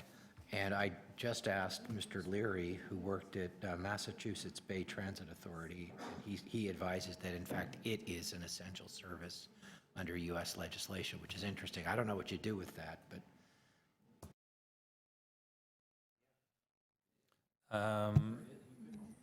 so I asked Mr. Leary the question by email, is the Massachusetts Boston Transit Authority an essential service under statute there? And he advises that it is. I just want to put that on the record.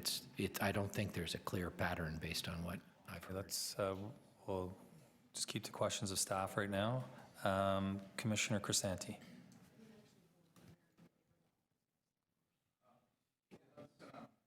Up just a bit on what Councilor DeVermaker was asking. So it says here clearly that that the board instructs staff to take steps to contact the Ministry of Labour in an effort to participate as appropriate in a review of Toronto Transit. So I just heard you say, Mr. Byford, that you're awaiting board direction. What's the purpose of a review to begin with? Generally speaking. Again, I'll stand corrected on this, Megan, if you need to jump in. But the review is because there was always set in statute a 5-year review mechanism after that essential service designation was imposed upon the TTC. It was always agreed that there would be a 5-year review of that decision. Okay. And the union has invoked that review and said that they want to see that review happen. We're saying in this recommendation number 3 that rather than be passive on that, we ought to be equipped by you, hence the recommendation, that we participate in that review and that our input to that review be informed by direction that you give us. Okay, but a review also entails how things have been performing since 2011.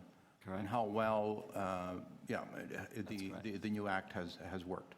That's correct. We would, as I said earlier, give, I presume if invited, or maybe we can, I don't know how these things work, but we'll take advice on that.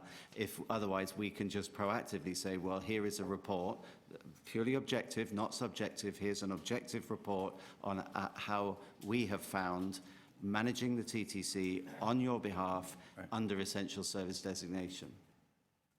Okay, and so that's the input we will be seeking to have. Right, so you're asking to be at the table? Yes, we are, hence recommendation number 3. So you really don't need any further direction, just be at the table and participate in that review process in terms of performance? Essentially, no. I mean, you could just limit the discussion to just, yes, go and participate in the review.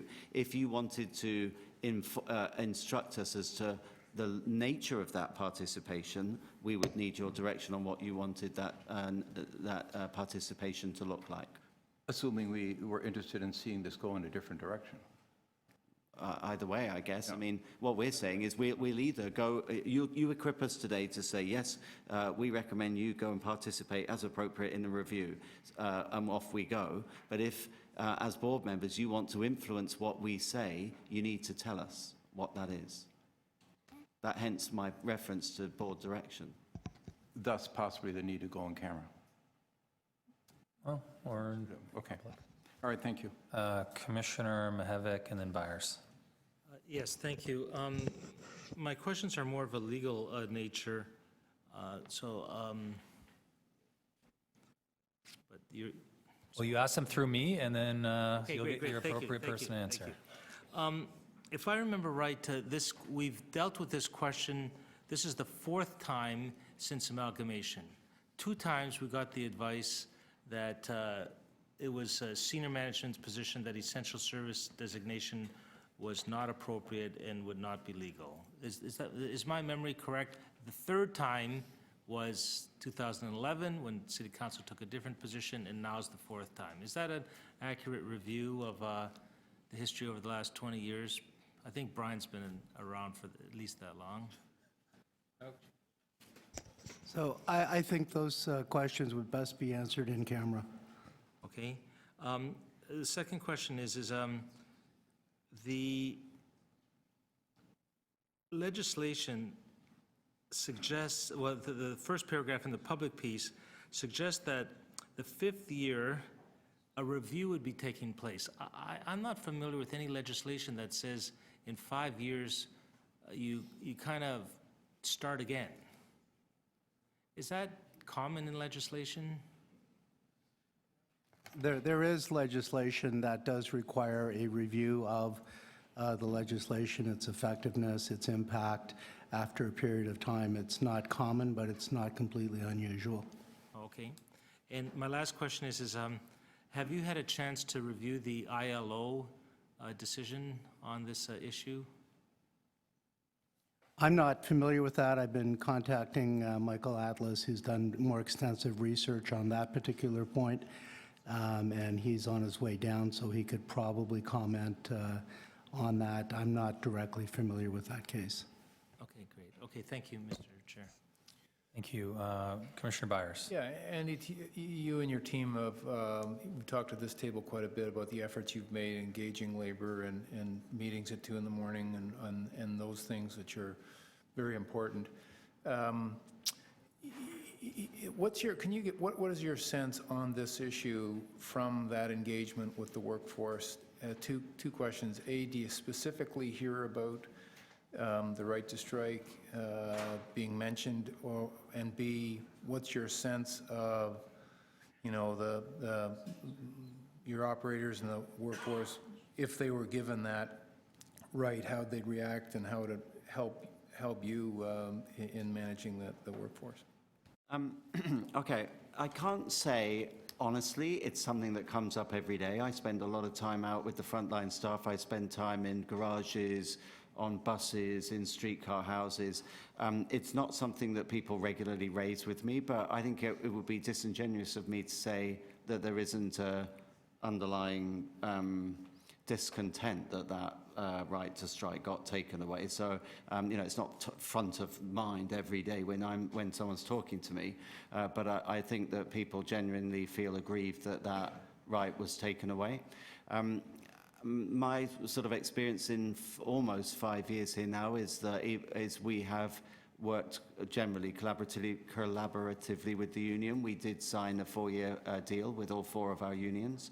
So we did sign collective bargaining agreements, and we have made a number of changes. So, you can get things done. I think what Mr. Kinnear was saying was that in a non-designated environment, in his opinion, you can get more done. Other questions? I just have a couple. Just so I'm clear, we've, since this designation was made, we did have a collective bargaining process subsequent to that. That's correct. And so we've kind of now lived in the world of having declared an essential service and not through collective bargaining. If I'm understanding you correctly, since the essential service You're saying before and after, we've had, I'm assuming we've had settlements or agreements. 2011 was without or within the essential service? It was in, right, so we've had 2 CBAs. So 2 CBAs kind of under that new reality, or that at least the reality of the time. Yeah. And so am I safe to assume that part of what we want to tell the province or the ministry is what life has been like in kind of with this new reality? That's correct. So whether we declare today or at some other point, or if council does, whether we are supportive of essential service or we're not, there's still value in the TTC being at the table, kind of giving our lived experience with this under this legislation.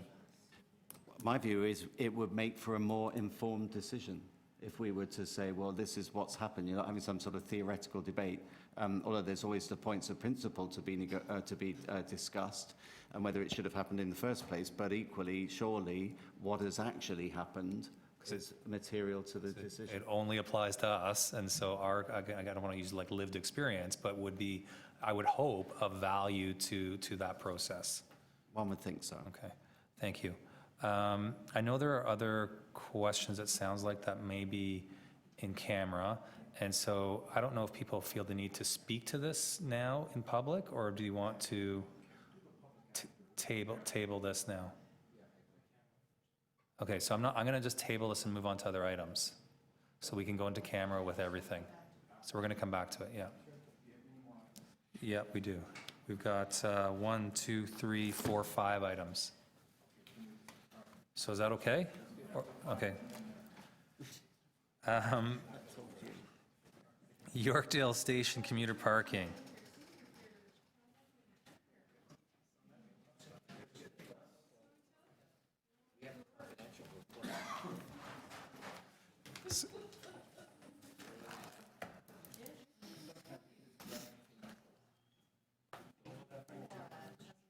The Yorkdale parking? Yeah. Okay. It's, well, yeah, I mean, to make sure they're of a public nature, but we already know that Commissioner Mihevik has in-camera questions, so. My question could be turned into in-camera. Okay, so we're going to table 12. 13, I don't remember who held 13. Commissioner Byers had questions about purchase order amendment on fair media cards. In camera? Okay. 14, update, I held this. Number 14 is the improvements to TTC's procurement and project management process for construction contracts. Any questions of staff? Commissioner Byers. We've got this report coming from KPMG. How does this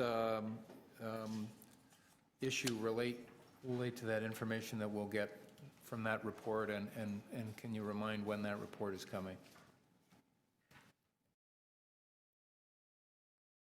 I think that report's coming in a few months. I don't know the exact date.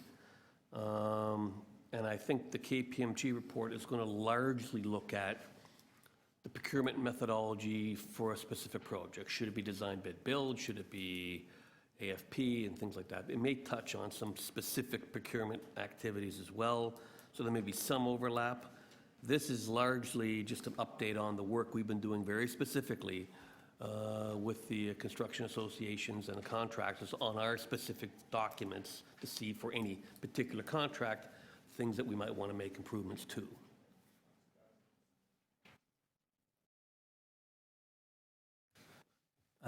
Thank you. I just have a couple questions. I know that a lot of this has come out of the board kind of bringing up concerns about lack of multiple bids on work that seemed pretty basic. And some of those concerns, I know, resulted in also you doing work with some of our partners in terms of the construction trades and those companies. Can you just give me a bit of a sense of what's been done to date with those discussions with those groups? So we've been meeting for quite some time with those groups, and part of it, when we started, we said, one of the things we are interested in is getting an increasing number of bids, relevant bids on our contracts.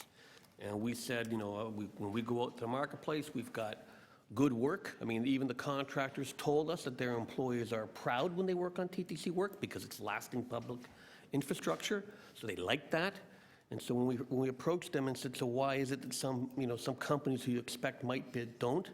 They came back with a whole host of things, many of which are articulated in here.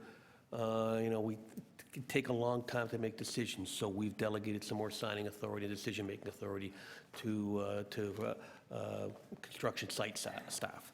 Well, another big thing they said is, you don't pre-qualify for anything. So they said for large contracts, maybe contracts over $50 million or $100 million, if we pre-qualified vendors and then asked that pre-qualified list for a bid, we'd get more bids. When it's not pre-qualified, it takes a lot of money to prepare a bid on a very large contract like that. And if there's no, sort of reasonable prospect of them getting the bid, some companies decided not to bid. So those are a couple of examples of the kinds of real practical things we did. We also added in, and following us doing it, the city's now done it, and Metrolinx has now done it, and Infrastructure Ontario is doing it, adding core certification. So core certification is construction certification.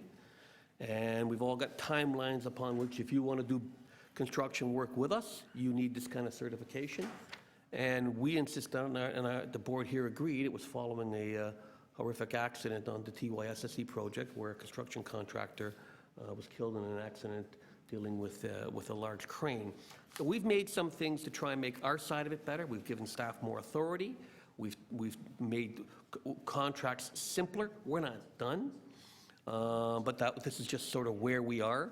If you turned to page 4, you'd see back in 2014 when some of this stuff started, there's a chart there. In 2014, we were looking at something like 70% or 71% of our contracts were getting 3 or more bids. Since that, we're now up to 82%. So it's going in the right direction. We still think there's more that we can do, but some of the changes we've already made that are articulated here have helped, I believe, get some more bids. And one thing that's also helped isn't even the fact that we made changes, the fact that we went to them in a sign of good faith to talk about changes. Andy was at those meetings. I think it brought a lot of constituency with them that we're prepared to listen to problems and adjust them as we do. Yeah, and so I guess you've answered my other question about so that at least quantitatively we've seen our bids go up, which is what the end result we wanted. I guess so I've heard anecdotally from some participants in the sector that it's not worth doing business with the TTC, kind of just that, as you mentioned, like too process heavy, even though it's good work. Has there, and I know it's hard to measure this as opposed to just number of bids that have increased, but have you kind of had, some of the bigger players that have come back to bid on projects or that are showing interest that may have kind of, avoided us for some time? So when we got the group together, there was a group of contractors that we approached that came, and some of those were contractors who used to do business with us that ceased. Some were contractors that do business with the city and not the TTC. And so those were those of all the people we really wanted to hear from, it was more them than anybody else. People who were bidding were going to continue to bid. And so those were the groups we specifically reached out to, and I think it's fair to say that they were quite happy. I'm pretty sure that, at least in a couple of cases, that they've bid on work since then. But some of them are still waiting to see some more of the changes actually rolled out and implemented. So I think that was the group we actually targeted and went after. I know that the EC&E folks reduced the requirements for reporting back because some contractors said, gee, when we do business with you, we have to hire another site staff person just to fill out your forms. So we've gone and done a significant amount of work to reduce the amount of reporting back to us, and we've tried to make the reporting that is to us consistent and applicable for their needs. So I think the answer is yes. I don't know if Jim's got specific examples of who will bid, but that was the exact group we were targeting. Okay, great. Progress has been made, still some work to do. Is that a fair assessment? Okay. Question of Vice Chair Heisey. So we got a letter, I don't think this has been discussed, about how we didn't meet with the Merit Open Shop Contractors Association. So there's a letter dated May 26 to Josh from an organization called Merit Open Shop Contractors Association of Ontario. I remember them showing up to this board in 2013, and there's some city council policy that says we can't use non-union contractors. So this body showed up 3 years ago and said you should look at using non-union contractors as part of your procurement process. And I remember that there was a direction that staff meet with this group, and then this says nothing happened. So I guess respond to that. So I'll ask Jim to specifically answer that. So we've met with Merit. We're very familiar with that group. We have dealt with them over time. Their one issue is nothing to do with the specific wording of contracts, nothing about the process we do. They just want us to eliminate our local trade union clause. So in our contracts, if there is a local trade union, you shall use it. If there isn't a local trade union, you don't need to use one. The city has a slightly different policy. The city has a fair wage policy which says you have to pay union wages, but there are also, I forget the name of the agreement, there is some agreement where provincial agencies and city agencies are required to use local trades. So we're very familiar with the folks from Merit. We know what their issue is. Their issue is just allow non-union shops to bid on our work. If I can just add to that, Vince, one of the things that came up as a result of that deputation, they are claiming that we're being unfair to the non-union General Contracting Association. We submitted a board report at that time. We could certainly resubmit that board report for consideration. The city is different, that I believe the city is a signatory to 8 of the major union trade agreements, which bind the city to a number of them. We looked at ours at the time, and Michael Atlas from Legal could comment on that there's nothing that prohibits us from doing any of that, and that's all outlined in a report that we did submit to the board as a result of that deputation. Any other questions? To speak? Okay, I've got a motion. I'm going to speak to this. So I will give this board a lot of credit because this is something that we've pushed on quite a bit because, you know, there's that concern when some really seemingly basic work that comes in and has one bid on some civil work that you would think there'd be 8, 9, or 10. And the concern becomes that we're not getting the best price because of it. I think coupled with that, we hear anecdotally enough from the industry that they've had concerns with the TTC in the past and doing business with the TTC. And to the credit of this board, and I'd say really to the credit then of the staff of taking it seriously, a lot of progress has been made. So we're seeing more bids. Hopefully we're getting better value for our dollar as a result of that, and that we're getting people to kind of come back to do work with the TTC. Having said that, there's probably some more room for this. We have a ways to go still and some work to be done.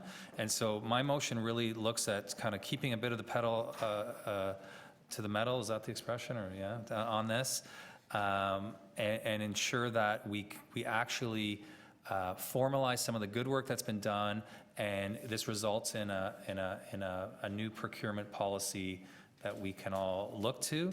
And so I'm suggesting that there be some board involvement with staff. I don't think it's going to be a huge commitment, and I don't need your hands raised today for that, because I recognize everyone's doing a lot of heavy lifting. But I think to have at least a set of eyes from a board member or 2 or 3 to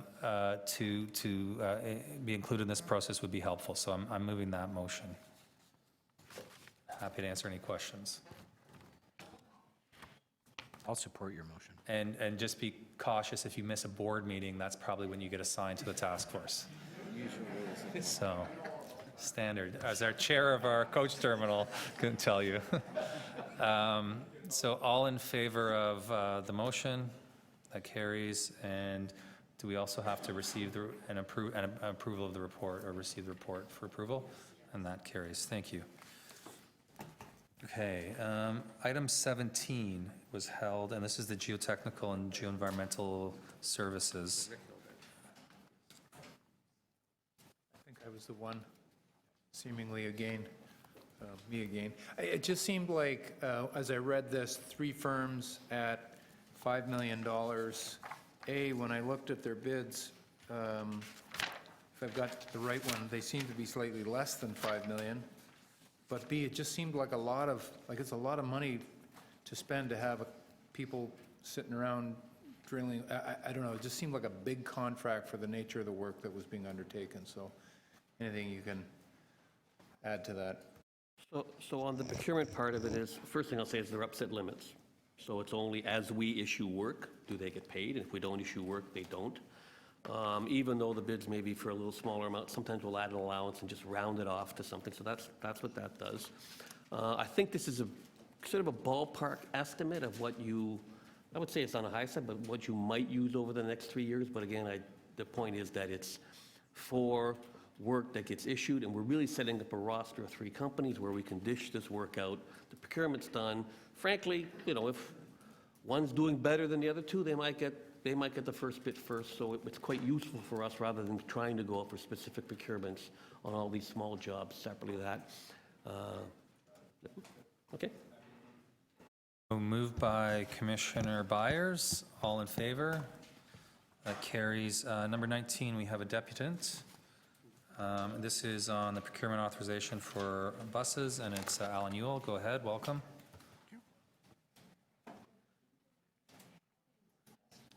Page 7 of this report says the TTC staff is working with Metrolinx to compare their Nova buses with our Nova buses. This report is due at the now July 11th meeting. TTC often builds options into its contracts, whether it's the 60 new streetcars that we will need to order soon, or these 97 buses. They are contract options, not requirements. We can go with these existing contracts or vendors, or go with new contracts or vendors to get the vehicles we so desperately need. But we're looking at this bus right now. Prior to 2013, the interior of the bus looked like this. Now most people are more familiar with the two-tone approach to identify our priority seating. There are precedents already for the TTC making minor design changes to existing contracts to improve customer flow and safety. Last week I was at the ACAT meeting and the issue of strollers on buses came up again. This remains a significant problem for many passengers regardless of their mobility issues. January 2013, a customer did a deputation regarding her opinions on strollers. A report was on this issue was requested of staff for the next meeting. Unfortunately, the official response from the board and TTC staff was less than I'd hoped for. This is right from that report. The TTC already has policies regarding carrying large objects or large items, and there's no current pressing need to change these policies. Strollers are not just large objects. They're a vital part of moving people around in our city. Montreal has even printed out handouts for their buses. So why am I bringing this strollers up in a deputation about purchasing 97 new buses? With minor modifications, we can create stroller zones on these new buses. The TTC currently operates the 192 Airport Rocket. On these buses, for the safety and convenience of passengers, we have installed luggage racks. This came at the loss of 4 seats on these buses. Instead of a luggage rack in this space, these new buses in our fleet can be configured with 4 flip-down seats. Other agencies in the GTHA use flip-down seats on their buses. The buses would be configured as such with the 2 forward-facing seats and 2 side-facing seats. All of these seats would be across from the rear doors. Currently, there is a stop request button in the priority seating area when flipped up. When pressed, this lets the operator know that a person in this zone wants off the bus. We could add a stop request button to the stroller zone. A stroller stop request indicator would also show up in the operator's indicator panel. This would let the operator know that to open the back doors manually instead of automatically. Having the doors manually controlled by the operator will make it much easier for the passenger and their stroller to get easily off the bus. The easier it is to use, the more people will use it. The biggest problem when traveling with a stroller is not getting on the bus, but getting off it. That's why they tend to congregate at the front and near the priority seating zone. This would be an example of transit example of design function influencing customer behavior. The design as proposed would identify and improve customer safety and overall customer experience. While 97 buses represent just under 5% of our fleet, it is a significant enough size to do a proper pilot project to determine the value of expanding stroller zones on all of our bus fleet. This is a report of a stripped-down version of a deputation first brought to ACAT in 2014. The ACAT chair is here today if you wish to hear from on their official opinion of that report. Both the blue seats and the extra safety loading lights on the new streetcars also went to ACAT before they reached steering board for approval. I attempted to bring this stroller zone report to the TTC board for consideration last year, but it was unfortunately dock blocked by TTC staff. We had a protest earlier today. When we make it harder for members of the public to participate in these meetings, it robs the TTC of potential opportunities to innovate and get better. Thank you. Thank you. Any questions? No? Thank you very much. Oh, sorry. I do have a comment about it. Well, then let's wait till we get to the item. Okay, we have questions of staff. Commissioner Mihevik. Yes. Is this budgeted in the 2017 budget of the City of Toronto, or are we looking to pay for this out of the federal monies? Yeah, we have funds in the 2017 capital program for this. Great. Okay, thank you. And then the other one on page 5 is our spare ratio 18%? Yes, that was part of the bus fleet plan presentation we did last year, where we increased the bus fleet spare ratio from 12% to 18%. To 18%? Yes. Why did To reflect best management practices throughout North America. And part of that presentation, there were some locations that had an actual higher, it was in the 20s. Really? And on top of the spare ratio is another, seems like 4 or 5% of capital spares as well. Yes, whenever we're doing, for example, our overhaul programs, with our CAT EVL system, any warranty work, the number of buses that are required to be taken out of service to allow that work to happen takes it out of our spare pool or has to take it out of our service needs, so we allow for that type of work within our fleet plan. And lastly, I see that you've done it here on a one-year basis. Do you have a 5-year flow chart or 10-year, even frankly a 20-year flow chart on how buses come in, buses retire, and so that we were able to project needs over a longer period of time?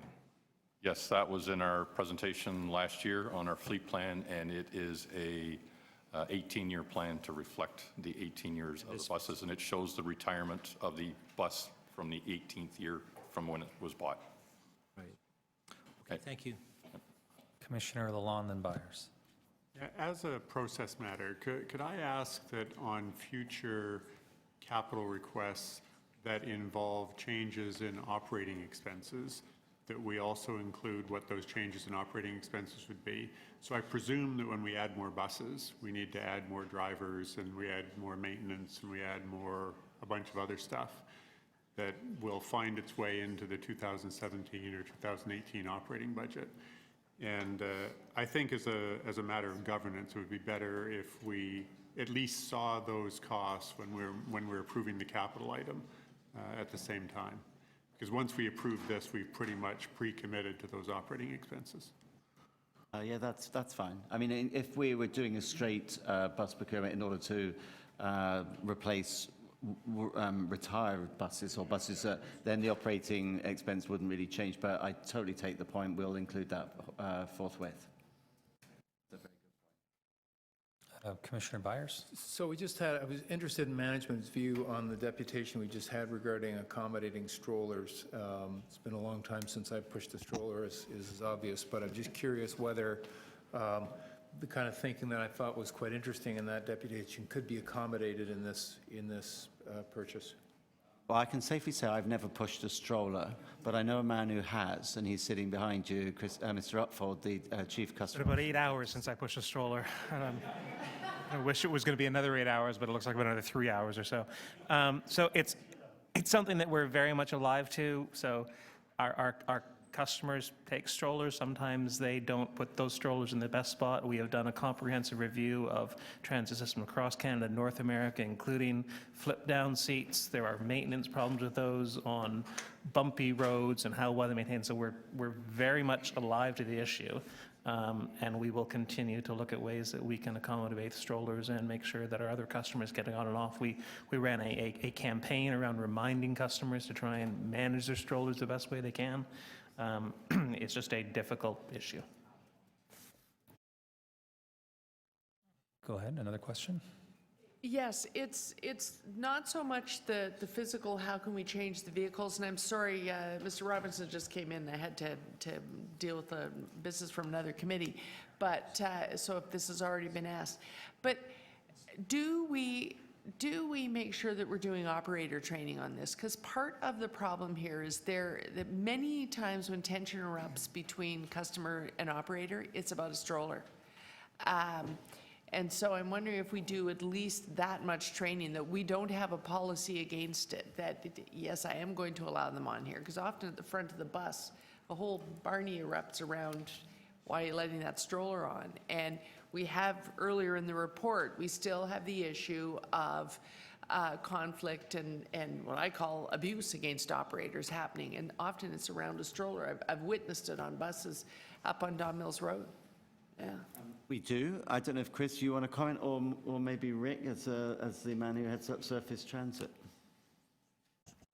Yes, Andy, through you, Mr. Chair. That is correct. We do train significantly on customer service when people board the bus, as well as streetcars. We try to assure that the other customers know enough to stand back behind the white or the yellow line to let people in and out. We do know, as Chris said, it's a very touchy issue, and we try to accommodate everyone as best we possibly can.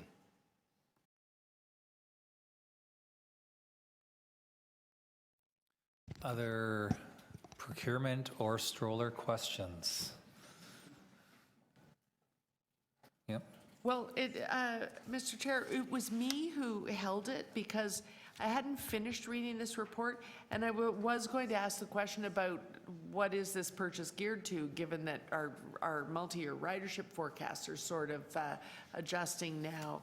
But I'm mindful, there is a comment in here that says there are other uses for them, and there are also often political surprise service ads. So, in fact, the number that are being proposed here are still usable within these deadlines, even if we have stagnating ridership for a period of time. That was the only question I was going to ask, but it was later in the report, so I can move the recommendations. I'm just going to ask a couple quick ones. Just in terms of replacement, I know we touched a bit on this in the kind of the long-term bus plan, but in terms of replacement vehicles and the need to replace, which are kind of our worst performing buses out there in terms of? I'll ask the COO to answer that. Yeah, through the chair. We have two types. The diesel buses that are from 15 to 18 years of age.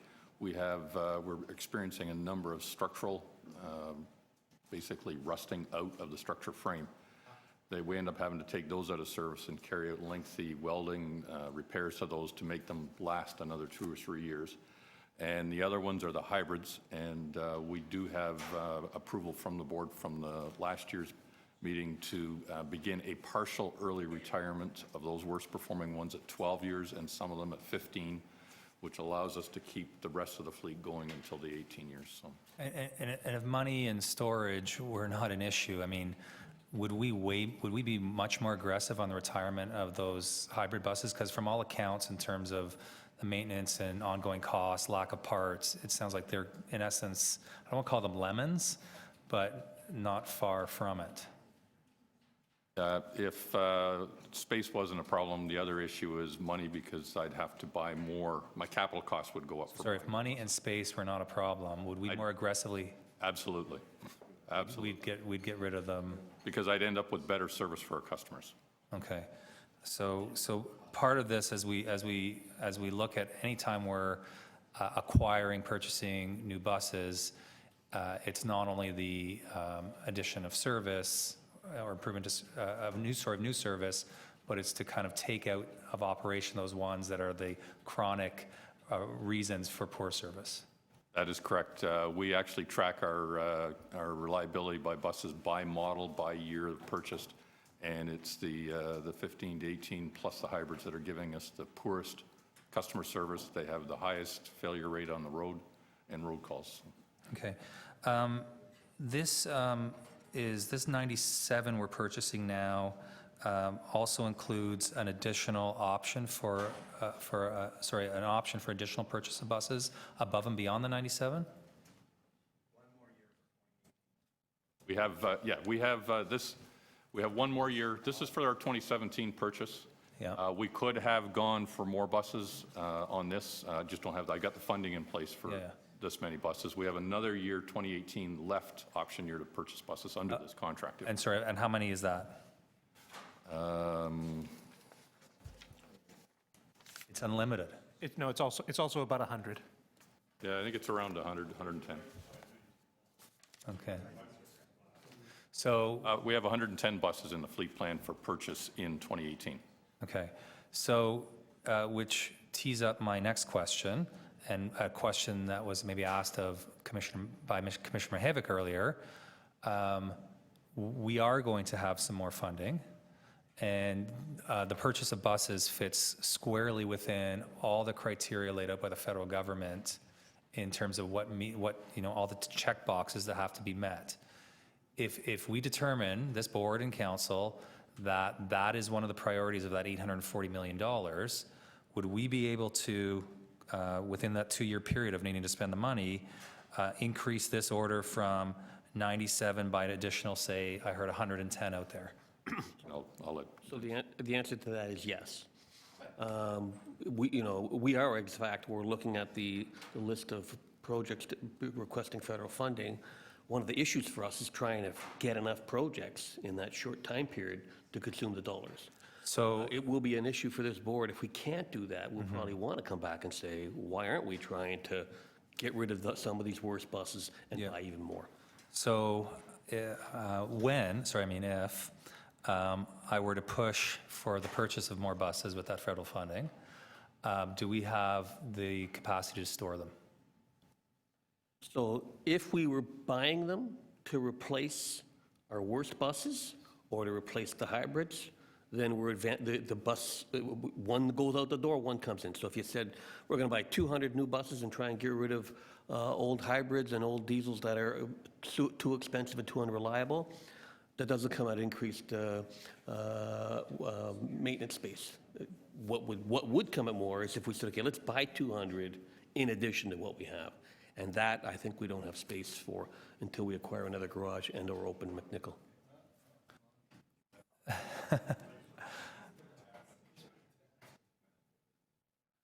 And I can't remember what my other question was now with this sniggering. No, sorry. Anyways, I think I've now maybe elicited other questions by mine. So, Vice Chair Heisey. So, following up on that question from Chair Cole, so I presume if we have this newer fleet of similar size, we need fewer spares because the buses we have are more reliable. And that might mean we'd create capacity in our bus storage garages by renewing the fleet. Is that right? Just to keep in mind, one of the reasons we increased the spare ratio was the installation of new technology on all the new buses as compared to what it was back 10 years ago when we had a standard diesel bus. We've got the automatic passenger counter systems, we've got the ACAT AVL, we've got clean diesel emission controls. Requires a lot more running maintenance than the old buses. So it's not that simple? No. Commissioner Lalonde. Can you remind me when we're supposed to get the report on the optimal life of buses and how long we should hold them for? I think that's coming up. We have hired a consultant to do that assessment for us. We're still doing the review. They should have something back to us in the next month. Okay. But then we still have to review it, decide what we want to do with it, and then come back to the board. So it's probably the fall. The request I was going to make is that if staff comes to the board with a request to accelerate the purchase of a bunch more buses, I'd also like it to come with that report as to what is an optimal life for buses. Because I'm actually hoping that report will give us increased justification for reducing the average life of our buses. But if it doesn't, we should know that too before we go out and order a bunch of new ones. Yeah, agreed. Sorry, I remember my other question. What's the urgent level of urgency or time issues in connection with this order? Through the chair, it's we have to have the order placed by June in order to meet delivery starting next July. Otherwise, if it goes any longer than that, the delivery will roll over into 2018, causing my cash flow to roll over into 2018. Okay, so we can defer it till we have some cash in our pockets. Okay, thank you. Anyone to speak on this? Recommendations, I think this is all to the good. And I look forward, I think there is a report outstanding on future purchases, like these are our workhorses, and let's get them in. So I thought Mr. Yule's presentation on this, I look like someone who shouldn't know anything about strollers, but I know quite a lot because I've used one recently. That's and I had a double stroller, in fact, and I can tell you I'm very sympathetic to the comments he made about redesigning the interior of buses to have fewer seats. And it's not just strollers, it's bundle buggies with groceries in it. I've done that too. And various other glamorous urban activities. So I don't know how we ask staff to discuss that, and I don't want to encourage Mr. Yule too much.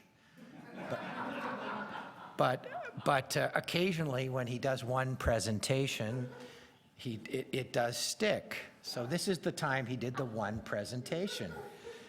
Is there a lesson in that, Mr. Yule? So having given you that little speech, so I'd like staff to talk to us about, it doesn't sound to me like a bad idea, and whether it could be accommodated. And I thought we have to remember, I think he's the guy who talked about changing the color of the seats. And I can tell you that was a good idea too. And I think he made one presentation that day as well. So I'd like to follow up on it, give his idea a chance. And has somebody got an idea of how I can get staff to talk to us about that?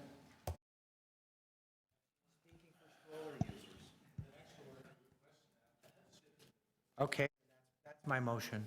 Consider Mr. So the Yule's. amendment put forward by the Vice Chair is that for the next, our next order of buses, that we consider modifications to accommodate users of that reflect the needs of all of our users. Is that good enough to, okay. Great, and I'm just going to speak quickly to this one. I'm of the mind that as much as we love talking about rail in the city, everyone has their favorite type. Buses are the backbone, and there's no doubt in my mind that we should be ordering at least that other 110 after this for the reliability reasons alone with the hybrids and the troubles they give us, but for everything we talk about in terms of the needs to service the city. And so not that I've made it a secret before in any way, but with that federal funding, I am of the mind, and I hope that the board agrees with me, that a significant piece of that should be for the purchase of additional buses to serve this system in the city. So I look forward to that discussion, but I think it's for all the reasons that we all know are necessary. I hope that we're putting in another order like this very soon, maybe even with some accommodation for old guys pushing strollers. So